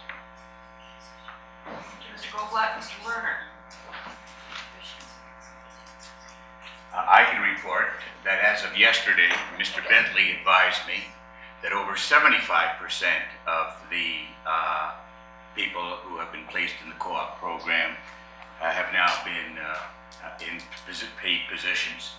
He also told me that he was pleased with that number. There is another number that he needs in order to determine really how good that is, and that is the number of articling positions that are not paid, so at least some comparison can be conducted. So that would also be a very useful number for us to obtain. Can you just stop there so that Mr. Goldblatt can repeat it? Yes. Otherwise your voice may not be Lerner, picked up. Mr. Lerner is reporting on behalf of Mr. Bentley, who is, I think, the executive director of the law practice program. I want to make sure I get his title fairly. That he believes, or he knows, that 75%, Mr. Lerner is now going to come to the podium, 75% of the LPP are paid. Information with respect to what the number of unpaid articling would be interesting, but I think it's a relatively small amount. I think we're saying roughly 5%, but we don't know with certainty. Lerner, do you have more? No, I don't. Oh. I have another issue. Oh. Does it involve me? Yes, it does. You were there. Oh. On Monday, Ms. Potter and I attended the managing change program in London, and part of the consultation. And I think you and Mr. McDowell and Ms. Potter and I were somewhat surprised of the number of people who were not well acquainted with the manners in which they could get their CPD qualifications. Some of them were totally surprised that they could do it in study groups. And I'm just wondering if we might not better publicize to the profession how easy it really is to get in their CPD hours. Some of the people there were under the misconception that they could only qualify by participating in paid programs. Nothing could be further from the truth. And I don't think the committee can make it any easier for them to qualify. You know, Thank you, Mr. Lerner. I appreciate that, Mr. Lerner, and it's similar to a comment that Mr. Sullivan made earlier. You can only publish so much. The information is there, it's available. You know, there is some obligation, I would suggest, on the profession to make themselves aware. And certainly the PD&C department is more than prepared to answer inquiries in this area, but what we communicated to the individuals at this meeting is information that's not new. It's been around since the beginning of the CPD process, and it is regrettable that more of our members don't take the opportunity to learn what is available for them in order to meet the CPD requirements. Assuming that's posted on the website, Mr. Goldblatt? Yes.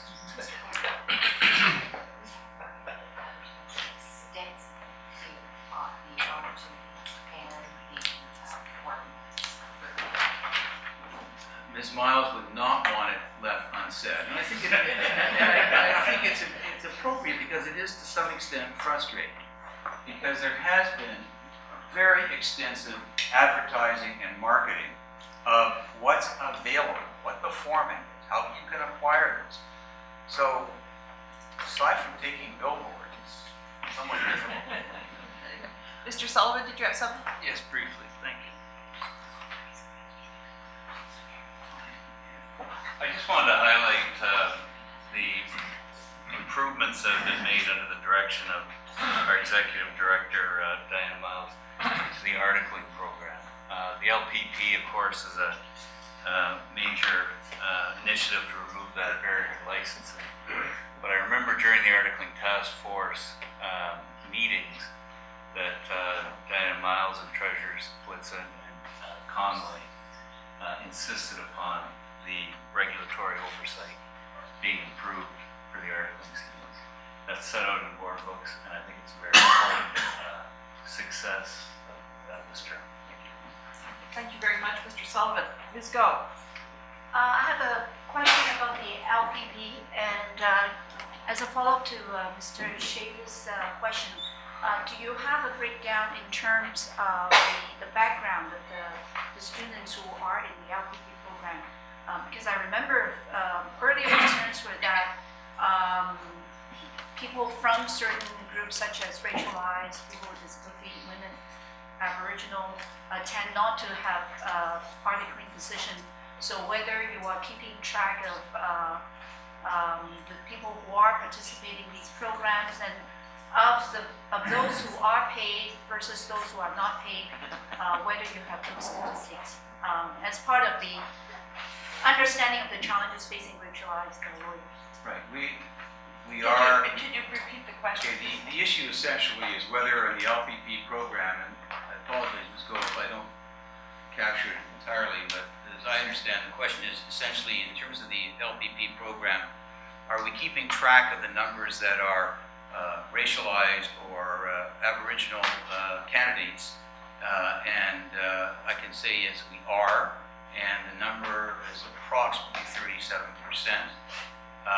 And there's, again, a large number who are the NCA candidates, so that we do keep track of those numbers. It's all part of the process of the gathering the information in terms of evaluating, assessing, and ultimately reporting to Convocation on this pilot project for Convocation's consideration and determination at the end of the project, which, as I've said before, is 3 years.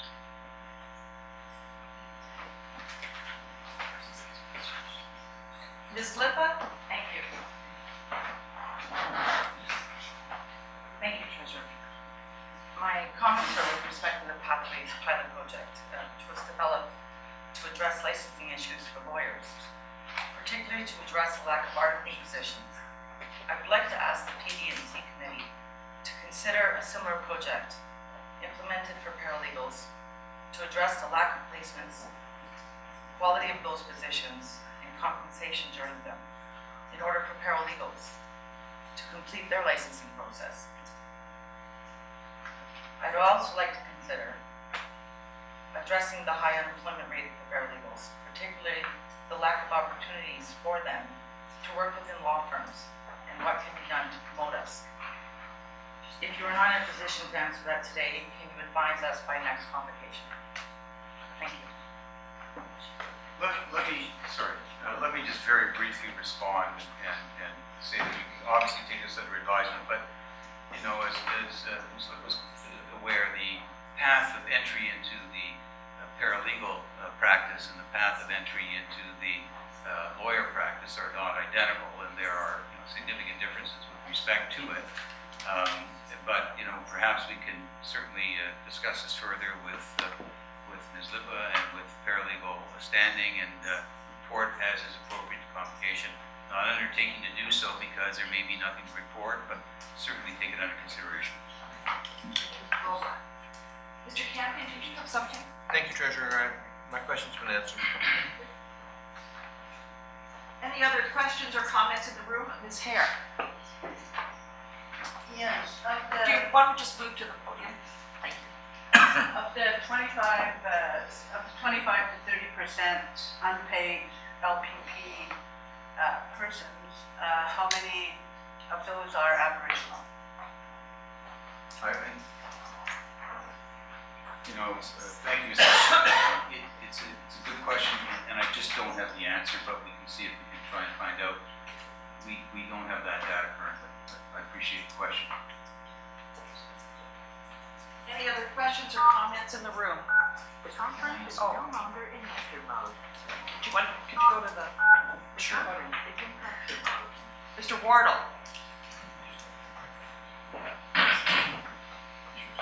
Mr. Goldblatt, can you just explain to us what is in process to follow graduates of the LPP, and in particular what their prospects are of obtaining employment after they're through the process in comparison with those who go through the conventional articling process?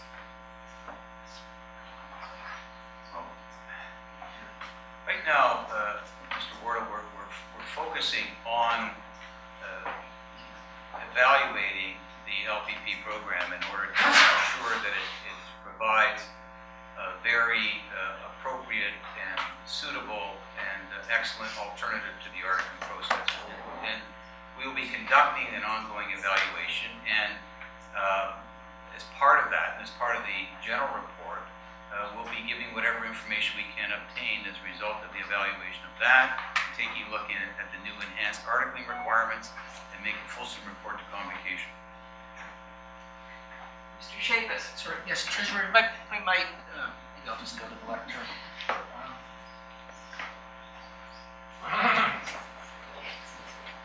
There've been a number of questions now about following this and evaluating this, and Mr. Goldblatt has said that there's ongoing evaluation of this. There are huge resources being put into this.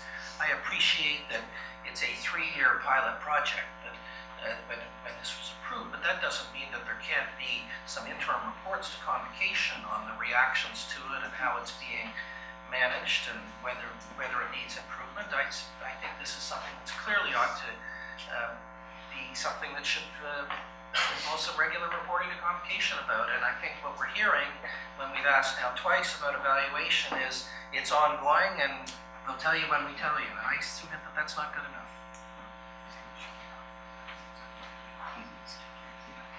Mr. Chavis, we are now in the 5th month of the program.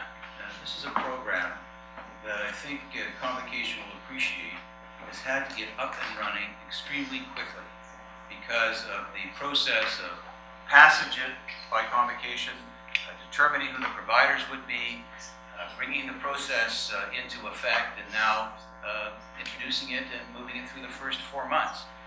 5 months is an extremely early period, but I can assure you that notwithstanding the fact that we are in early days, it is being very closely monitored. One of the things we would not want to do is report to Convocation too early, too soon, before we have a full appreciation of what it is we're speaking about. So it's not as though we're trying to avoid the necessity to report, but rather what I'm doing is not undertaking to report until there's something meaningful to say and something that's going to be helpful for Convocation to be able to appreciate the nature of what's being done through the LPP program. So I appreciate the concern, and it's not a matter as if we're saying, no, there won't be any interim reports or so on, but I can't commit now in the 5th month of a program to tell you anything in the 6th month or the 7th month, but we certainly will take all of this into consideration in reporting regularly to Convocation as is appropriate and helpful.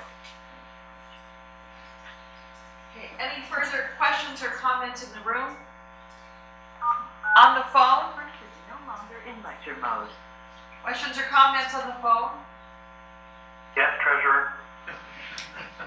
Mr. Wright? Thank you. So there was a time we weren't doing any audits to save money, and then we were doing them once every 12 years. The regime of doing them every 5, 7, or 10 years based on identified firm size risk is good. In Scotland, however, the firms are audited every 2 to 3 years, and the firms pay for the cost of those audits.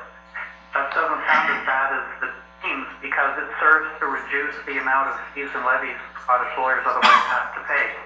But actually paying for their own audit and doing so every 2 to 3 years presumably brings down the incidence of a bad behavior. And I'm wondering if we could find out from the Law Society there what their rate of negligence, mistakes, and defalcations is. And if it's much better than ours, then maybe we should look at that model. Secondly, lawyers are very busy. Very few of them go onto the website, and then you have to surf around to find things. We could consider something called a Wisdom Wednesdays, where lawyers would get into the habit of every Wednesday when they come into work, there would be a pearl of wisdom from the Law Society on whatever topic.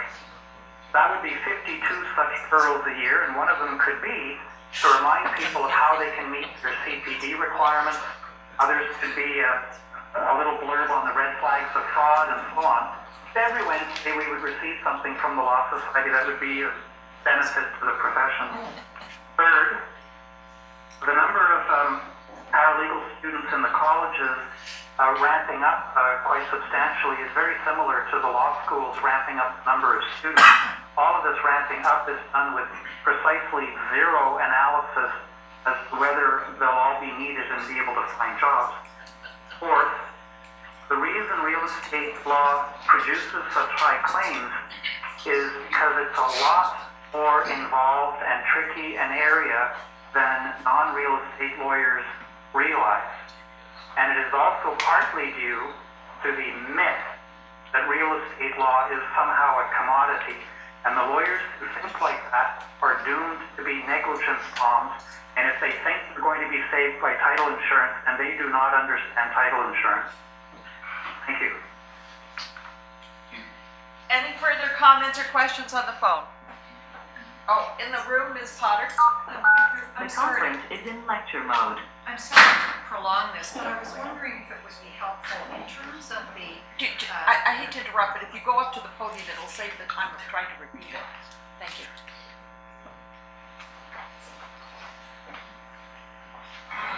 thank you, instead of the risk of prolonging this, and I don't intend to, Mr. Goldblatt, I wonder if it would be helpful if when we're talking about the percentage of Aboriginal lawyers and racialized lawyers in the LPP program, I think it would be helpful to have kind of a full picture that shows what percentage are in articling positions as well.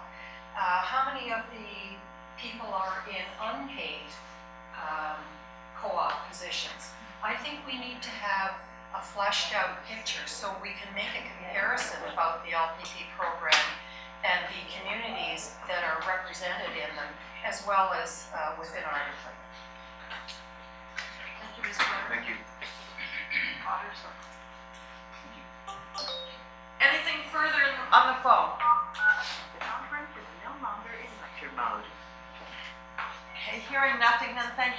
much, Mr. Goldblatt. Thank you. I think we'll take our morning break now. Thank you very much. Our next report will be from professional regulation, Mr. Mercer.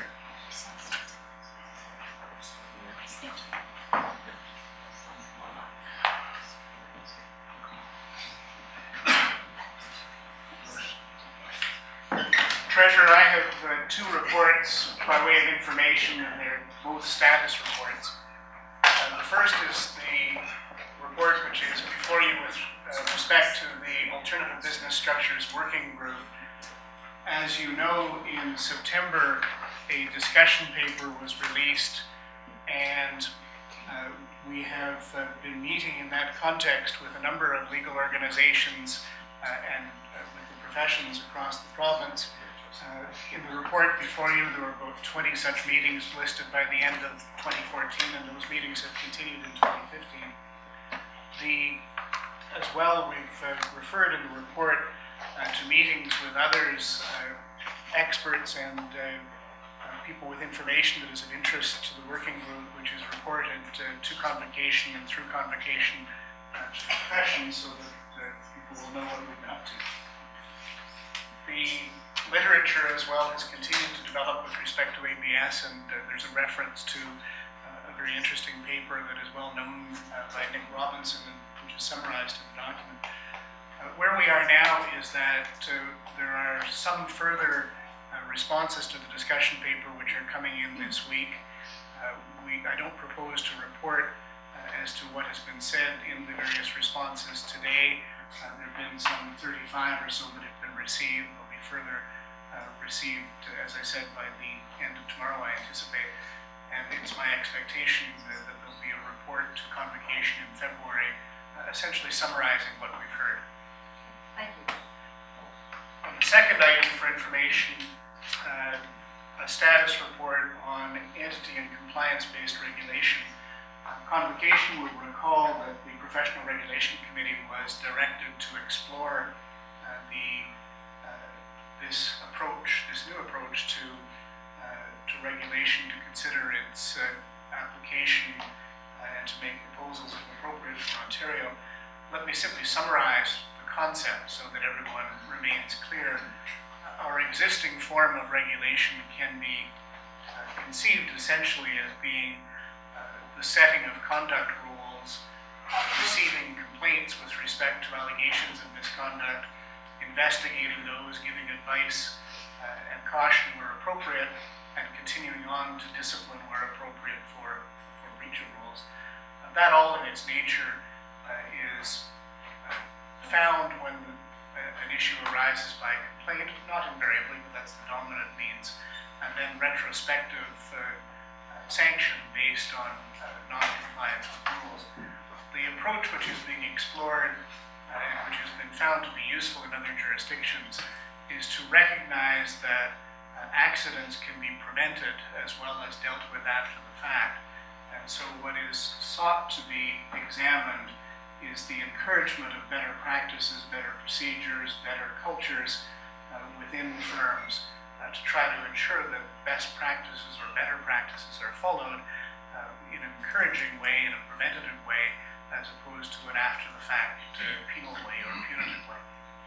So where we are in that process is the Professional Regulation Committee has met, has been briefed by experts as to what's happening in other jurisdictions, has had a preliminary discussion, and now a staff working group from the different departments within the Law Society are working together, as is inevitable given the importance and breadth of this issue, to consider what framework might be applicable in our context and might be useful in our context. That staff working group is expected to report in the spring, and at that time we'll have to consider how to take that up from a policy and venture perspective. I anticipate whether it's a subcommittee of professional regulation or a working group, what it's called doesn't much matter, but we'll need to bring to bear the expertise and ventures and staff to consider what's proposed and to consult and to think, and all of that I expect in the latter part of the spring. And we'll have some new bench at that point too, so we can take it into account. Okay. Thank you very much. Anything else you wanted to add? No, that's my report. Okay, any questions or comments in the room? The conference is no longer in lecture mode. Any questions or comments on the phone? One quick question. Mr. Can Wright? submissions be made to the ABS task force by email? Yes, of course. Yes. Thank you. And who to? Would it be to Margaret? Yes. Margaret Drent, who's the staff person Thank you. supporting the working group or committee. Thank you. I want to thank Mr. Goldblatt for preceding me as always.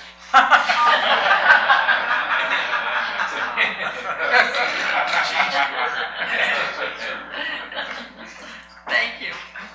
Okay, and next we'll move to the CEO's report. Mr. Lapper?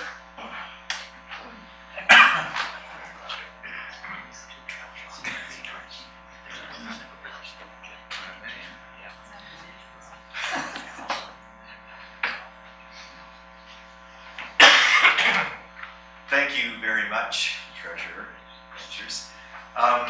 You have a full report from me. You had it in November, and there is an extract of it in your materials today. So I thought rather than just sort of read that report to you and alienate your attentions quickly, I would at least try to reprofile that information and talk about it in a bit of a organized a bit differently, and in fact organized kind of around the business areas or divisions of our Law Society operations.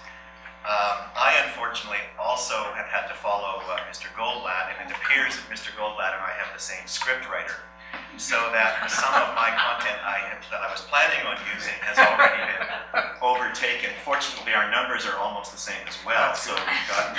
I won't be boring you with that again. We do like consistency. Yeah, occasionally it happens. And I'm just going to start with no particular. I hasten to tell staff that, because I started with one business area doesn't mean you're the favorite this week. But I'm going to start with our corporate services area. And our corporate services area does a large number of different discrete things. But I'm going to start with technology. In 2014, as most of you know, the Law Society embarked on a very aggressive plan, and I'm emphasizing here the word plan, to modernize its technology infrastructure, to improve both its internal systems and external facing presence. So as part of that plan, and as the beginning of that plan, we've rolled out a very significant amount of new technology this past year, both internally and to our membership. Some of the new technology that we rolled out included migrating at long last from Lotus to Outlook, rolling out SharePoint across the organization and ensuring the systems were in place behind the scenes to support it, which is, by the way, no small feat. As many of you will know, this is a very powerful corporate information sharing tool that's going to facilitate over the longer term better workflow and project management and document management inside the Law Society operations. For example, the SharePoint platform will support corporate information management, a long-term vision of electronic case management, electronic document management, electronic licensee filing, electronic workflow, and enterprise project management. It will also begin to support new applications such as an extranet for hosting websites and team sites, an intranet with personalization, in-place records management, e-discovery, and some social collaborative workspaces for teams within the Law Society. You will also know that after 10 years of consideration, the Law Society has finally started billing lawyers and paralegals electronically using the Law Society portal. I'll talk a bit more about that later. Corporate Services also supports facilities, and from a facilities perspective, the division has welcomed a new senior facilities manager in September, Mona Ilali. Under Mona's direction, the department continues their focus on efficient improvement and maintenance of this building and the grounds, and trying to take a greener approach wherever possible to that work. Facilities, security, and information systems have also undertaken a major review of our business continuity and emergency procedures. I'm also very proud to announce that Osgood Hall Dining Room was selected for recommendation in this year's Toronto Life Guide. So congratulations to Chef, just for the diversity of the work that we do. Congratulations to Chef Adam Foley and his team who run a fantastic restaurant. This is a commercial for those that are watching. In case you haven't been, it's a fantastic restaurant. In addition to catering approximately 1,500 Law Society events every year, and add an additional 80 external events. Also within corporate services is our human resources area. And a major achievement this year, as it has been for the last 9 years, was our positioning within the top 100 employers in the Greater Toronto Area. This is the 9th consecutive year we've been awarded this distinction. And this year they actually held a banquet at which the Treasurer, Ms. Knott, and I, and some HR staff were invited, to which we were invited, at which we attended. What we realized when we attended that banquet is how tough the competition is to stay in the top 100. We were told there, though, that some of the things that particularly attracted the judges about the Law Society of Upper Canada and made them think that this was such a great place to work included that we employ a wide variety of skills, that our employees seem to think that they have interesting, challenging work, such as access to justice and human rights issues that impact the profession, that we have a supportive collegial culture, that 67% of our managers are women, 45 years is the average age of our employees, we speak 18 different languages, and we've had one employee that has served us for 34 years. And I'm not going to embarrass him by naming him, but I can tell you he doesn't look like he's been alive for 34 years, so we must be doing something right. The process to complete the application and submit it is a job and a half. The competition is extremely tough, and our HR team has served us very, very well to kind of keep us in the running on this.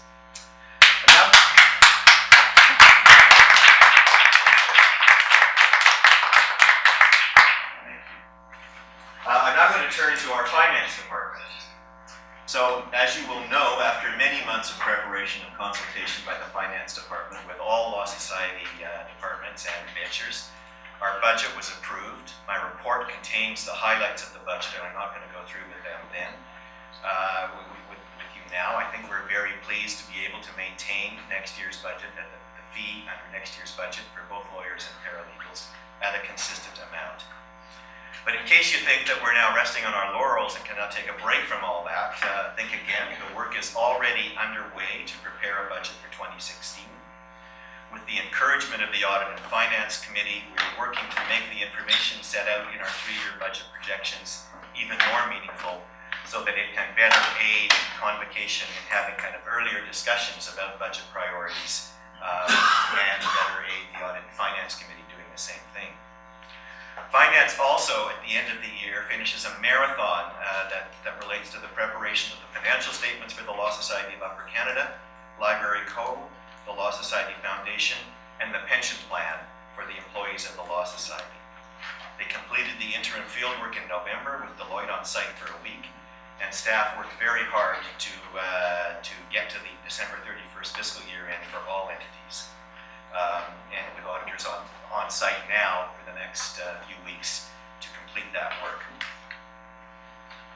As I said earlier, and again under the finance heading, after 10 years we finally started billing electronically. The finance department played a very key role in the design and testing of the finance portal since May of this year, and the actual launch occurred just before the end of 2014. The project touched many other members of, or many other operational departments, including membership services, bylaw administration, the Law Society Referral Service, Certified Specialist, and the call center, with all contributing time and effort to the success of the project. As with many new systems, there were a few growing pains.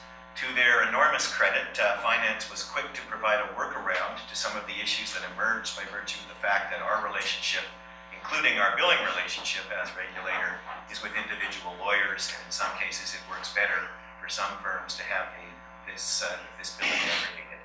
And I'd like to thank them for being so quick and responsive to doing that. I'm going to turn to professional development and competence and try very hard, again, not to repeat everything that Mr. Goldblatt just said, but I've got some other numbers that might interest you. Let's start with CPD. In addition to the numbers that Mr. Goldblatt gave you, I'm told that the largest registration number for a free program, this is one program, was 7,580 lawyers. I won't ask you to guess which program. It was actually the update on the amended rules of professional conduct. So if we want to know what the hottest topic was out there, it was rules. The largest registration for a fee-based program was 1,424 lawyers, and that was the 11th annual real estate law summit. Again, some indicator of where the greatest areas of interest are. Mr. Goldblatt talked a bit about the Great Library. I don't think he said that some of the other things that the Great Library has done include now that researchers needing versions of the professional rules before 2000 had to visit the Law Society to get a paper copy. A team of corporate records and archives and Great Library staff have now digitized these historic rule handbooks. So the handbooks from 1964 to 1998 are joining Convocation's minutes and transcripts in our publicly available digital collection. He gave you some user stats, but I don't believe he told you that actual books are still being used, and they were pulled nearly 28,000 times off the shelf at the Great Library. And our search system served nearly 708,000 searches for the Law Society's website and InfoLocate. We talked a bit about spot audit, and here's where my script and Mr. Goldblatt's differed. I'm not picking on you, Mr. Goldblatt, by the way. Why not? Mr. Goldblatt talked about the number of revisits, and my script actually had a more positive spin. So I checked with Ms. Miles at the break, and it appeared that it's not just because you're a glass half empty kind of guy and I'm a glass half full kind of guy. There are different stats and different ways of looking at this. One of the positive things in terms of spot audit, and spot audit began in 2001, is that we are seeing a massive reduction in the number of issues that arise on the first instance in going out. That is, we see a very, very significant reduction in the number of problems that are identified by our auditors as they go out. And we can all ask why that is, and again, as other presentations suggested this morning, there may be no correlation or no direct scientific correlation, but we speculate that with the increased emphasis on the provision of resources to members generally and to kind of remedial and advisory services applied by audit groups in professional development and competence, that we have actually achieved some significant improvement in risk management. We've got practice management training courses for legal organizations and associations across Ontario, and they're very, very popular. And we've developed CPD programs on effective practice management processes. These have been presented in a variety of places to various law associations, to both lawyers and paralegals. And again, we think that we are now starting to see the benefit of some of that work coming back to us. So well done, professional development. Just one other point on the Law Society Spot Audit Program. We've actually done a bit of outreach this year. I have to say that our program is probably the envy of most of the other law societies in Canada, some of whom don't have a program, some of whom have something like that. Many of them are looking to us and talk to us. The Law Society of Nunavut actually approached us. They have 6 firms in Nunavut, and they wanted to put an audit program in place. So we actually provided them with a couple of our staff for a period of time to help them implement the program for the 6 firms in Nunavut. It does give you a bit of an indicator as well of the difference in scale of the various law societies across the country. I will not go into the licensing and accreditation side because that has already been discussed and questions have been asked about it. I would now like to move to professional regulation. Fortunately, Mr. Mercer's script was not quite the same as mine, so I do have some other things that I can say here. Professional regulation has been extremely busy during the last number of months. They are certainly working on some very interesting cases. You'll see from the analysis in the written report that I provided you the trending in our complaints inventory. There was approximately an 8% reduction in complaints in 2014. We cannot say that this is a trend, however, as the report notes, the inventory seems to fluctuate and has gone up and down by similar amounts in the last 2 or 3 years. I guess the good news is there's not been a very significant increase at any one point in that time. In sort of to complete the answer to the question this morning on mortgage fraud, you will note that we continue to receive reports of mortgage fraud at between 4 and 5 a month. And we currently have in our investigations inventory approximately 80 mortgage fraud investigations. We do work on unauthorized practice, and many of you will know that in November we obtained a permanent injunction in Superior Court against a purported law firm that was offering legal services. It's apparently its modus operandi involved attaching themselves to people leaving the courthouse, offering representation from their vans parked strategically in the parking lot across the street from the courthouse. So we managed to get an injunction, but the really interesting part of this is not just getting the injunction, because that's only, of course, the first part of it. Then we have to send trustee services in. Now, last year, I think I told you a story about trustee services. This is the most interesting part of the work here in some ways, I think. Last year, I told you a story about trustee services personnel actually having to go and take over a practice where they had to go in with hazmat suits because the practitioner or practitioners involved were sort of hoarders, I guess. And it was unsafe and toxic actually to go into the office to assume that practice. This year's sort of thriller from trustee services involved them going in and taking and processing 500 client files from this purported practice so that the clients would not be left without representation when the illegal practice was shut down. Their adventures, I'm told that their adventures as they tried to retrieve these files are something out of a best-selling thriller novel with what could be characterized as attempts at serious intimidation and that kind of thing. At the end of the day, however, we have our injunction. The public is protected and the clients have heard from us about next steps. There's no shortage of other challenging and creative work in PRD.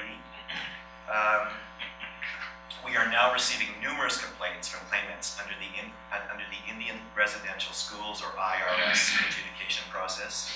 Some of the allegations are serious. The complainants, for the most part, as one might expect, are elderly. For the most part, they are in Kenora, Dryden, and other Northwest Ontario locations. We have a team of investigators who have traveled on location a number of times to conduct interviews, and we have also made an intake officer available on site. The claimants, as I've said, are older, often either disabled or vulnerable due in part to their past experiences in residential schools, and the work of the team is being greatly appreciated in these communities. Their work is ongoing, and you'll no doubt hear more from us about this. I'm particularly pleased as well to draw your attention to the permanent establishment of a disclosure unit in June 2014. This started as a pilot project in July 2013. It was based on an earlier review of practices in this area, and after that review, PRD decided that the Law Society should adopt a more standard, better recorded disclosure, which could be used and will be used as a precursor to the implementation of electronic disclosure now that we started to build a technology that will support that. We're certainly hoping that improvements in disclosure practice will reduce the time cases take in discipline overall. I'd like to now turn to policy, equity, and public affairs. Over the past year and a bit, we've seen a lot of changes in the way that we communicate both internally with staff and externally with members and with the public and our diverse group of stakeholders. So PEPA, as it's come to be known, are taking a much more collaborative approach to policy development, equity initiatives, and government relations and outreach. They have implemented a new process and templates for policy development and reports to committees and convocation. They implemented a new process of pre-brief and debrief meetings, including representatives from all divisions of the Law Society, so that we all understand what has happened at convocation and committees, what the next steps are and who's going to take the next steps. And they're certainly working on better communication across the organization on current policy initiatives underway and better collaboration and coordination as these policy initiatives roll into operational implementation. I'd like to thank them for some very good work on that and encourage them to keep it up. Many of you will know that we have signed over the course of the last year a protocol on French language services with the French Language Services Commissioner. I'm pleased to tell you that José Bouchard has now taken charge of that protocol. She's had the first exchanges with the French Language Commissioner, and we thought perhaps, because we've not seen the complaints, we thought perhaps that the complaints originated all from one area or one particular type of issue. In fact, they don't. I don't have a detailed report at this point yet, but they span a wide variety of our services and offerings, and José will be working closely with the French Language Commission to begin to investigate and resolve some of these. In addition, our staff, as you know, are heavily involved in support of many of our major initiatives, our PEPA staff in particular, including ABS, challenges faced by racialized licensees, and TAG. I'm not going to go into the substance of these, as you have of course been updated elsewhere in Convocation reports and periodically as we've gone along.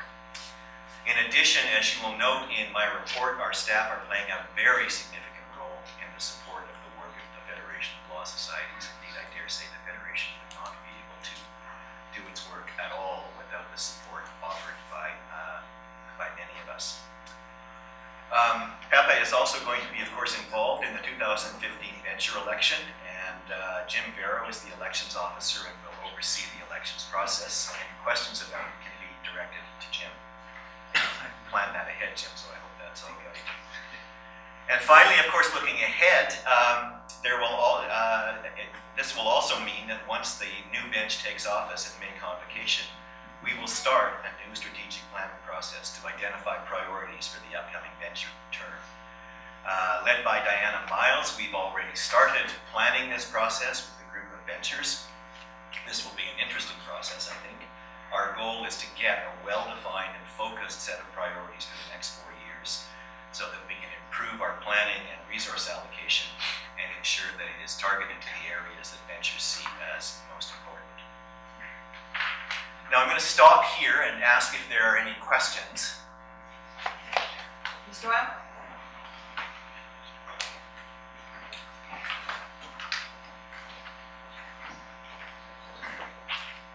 Well, I was very encouraged when I heard from the Tribunal's office that, from the report, that the hearings for mortgage fraud has gone down, yet I reviewed the CEO report and was very discouraged to see that 4 to 5 new cases are coming into the system. And I'm just wondering, you may not be able to answer it, but what is the time period that we're speaking of these alleged frauds that are coming through the system? Are they old cases of 2002? Are they more recent cases? And that was my first question. I'm sorry, I don't know the answer to that. I will endeavor to find out and provide you with that information. Oh, I think Mr. Chavis may have, do you have that information? Well, I'm aware of statistics from the Professional Regulation Department that shows that there is continuing to be a steady influx of mortgage fraud cases through the system. I can tell you, we get that information at the Proceedings Authorization Committee. So while we may be seeing some decline currently at the tribunal level, it's not because there are fewer cases that are being reported. So, Madam Treasurer, I think that the point I wish to make is that if there are old matters that have occurred 10 years ago, then perhaps this is not still an issue today, but if it is still an issue and there are recent investigations, then, as Mr. Earnshaw has verbalized earlier today, is something that the real estate people should be looking at in terms of education and more information about what to look out for and the red flags. These numbers are very staggering. Thank you. Mr. Webb? Thank you, Ms. Doyle. I don't want to speculate, so I will not try to answer that question in detail. My sense, however, is from reports that I regularly get, these are not all old cases. Mr. Faulkner, I think? Next.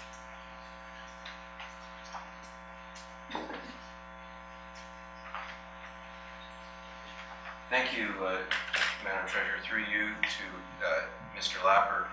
Firstly, in respect of the issues that Mr. Lapper has identified with reference to Northwestern Ontario, but more broadly with respect to the residential schools issue, I want to emphasize as one of the benchers who's got an office in Thunder Bay and whose clients include Anishinaabe Nation, that I fully support and think that the work of the Law Society in the North is something for us to be proud of. At the same time, we have room for improvement, and we're no different than anybody else. And I think the issue of capacity building in our ability to engage and work with First Nations is something that, among others, Vice Chair Hare has raised as part of our Aboriginal strategy. And I think it's absolutely essential that boots on the ground, where this issue is happening in Northwest Ontario, is the place where we have to see that capacity building. So if I could ask, through you, Treasurer, of Mr. Lapper, firstly, can we get some details on how we're doing that? How are we increasing our ability to engage in a culturally competent way? I'm not saying we don't have some ability, but how are we improving it? And secondly, what is the way of assessing our strengths in this area?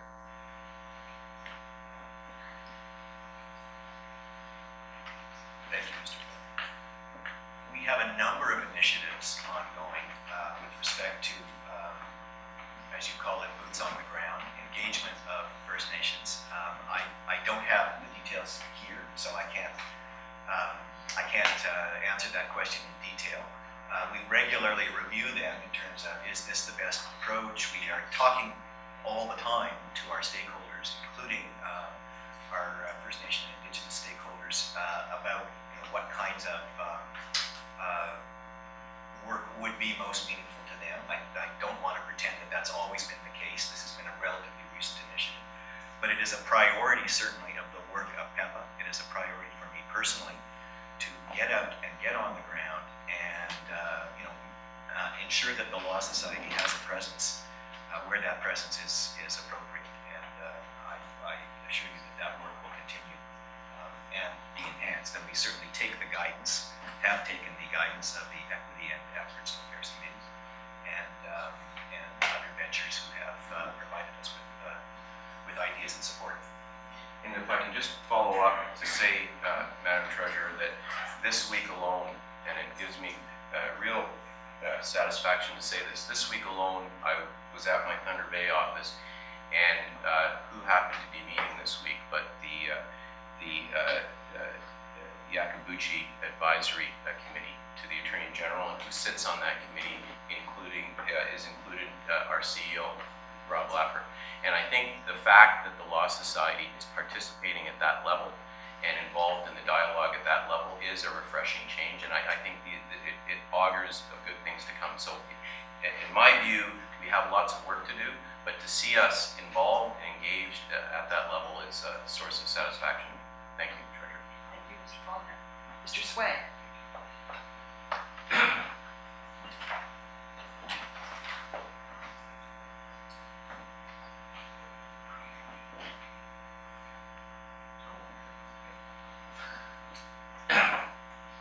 Treasurer, with permission, I refer to page 249 to 364 of board books. And I feel it's incumbent upon me to read into the record the conclusion of Mr. Lapper's report.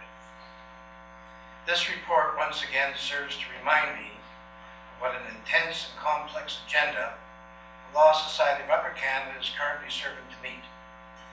This reminder has been emphasized for me this past week as I attended a conference of CEOs of law societies around the world. In that conference, the Law Society of Upper Canada is deservedly regarded as a world leader in innovation and forward thinking, constantly the subject of questions or requests for information on our accomplishments and our consideration of recent initiatives. The day-to-day execution of our work, we can sometimes lose the perspective of how good that work is and how much we accomplish. I'm glad that I've had the opportunity to recognize that. In doing so, I congratulate you for the commitment, dedication, and support of our mandate and mission.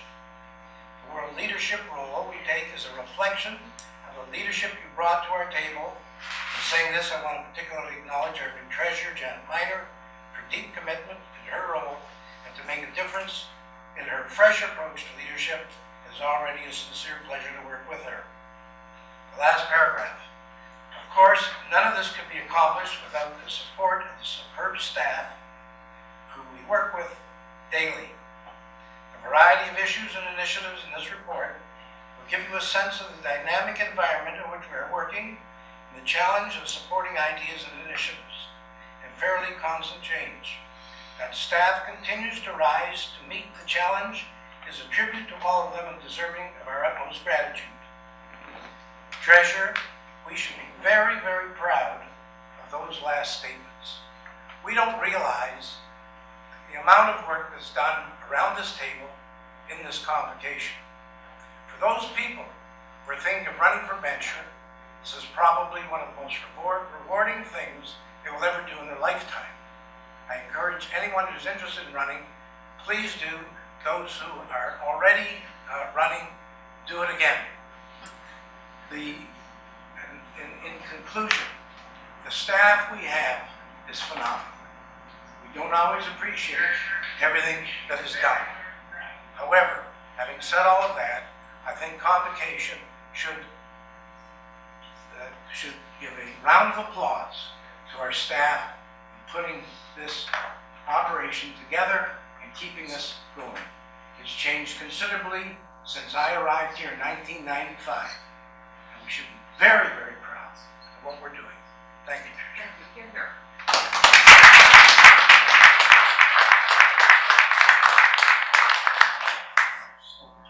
Oh, thank you, and I particularly thank you on behalf of all of the staff as well. Any other questions or comments on the phone? Conference is no longer in lecture mode. I'm sorry, I missed Mr. Porter behind me. Is Mr. Sway Conference is in aware that he can't run again? I was about to contribute to his campaign. Thank you. That completes the public portion of our meeting. Bylaw 3, which governs us, allows us to go into camera, in fact requires us, I think, to go into camera for certain areas such as personnel-related matters, government relations. So that's our next portion of the program, so this will be the end of the webcast. So thank you all for watching.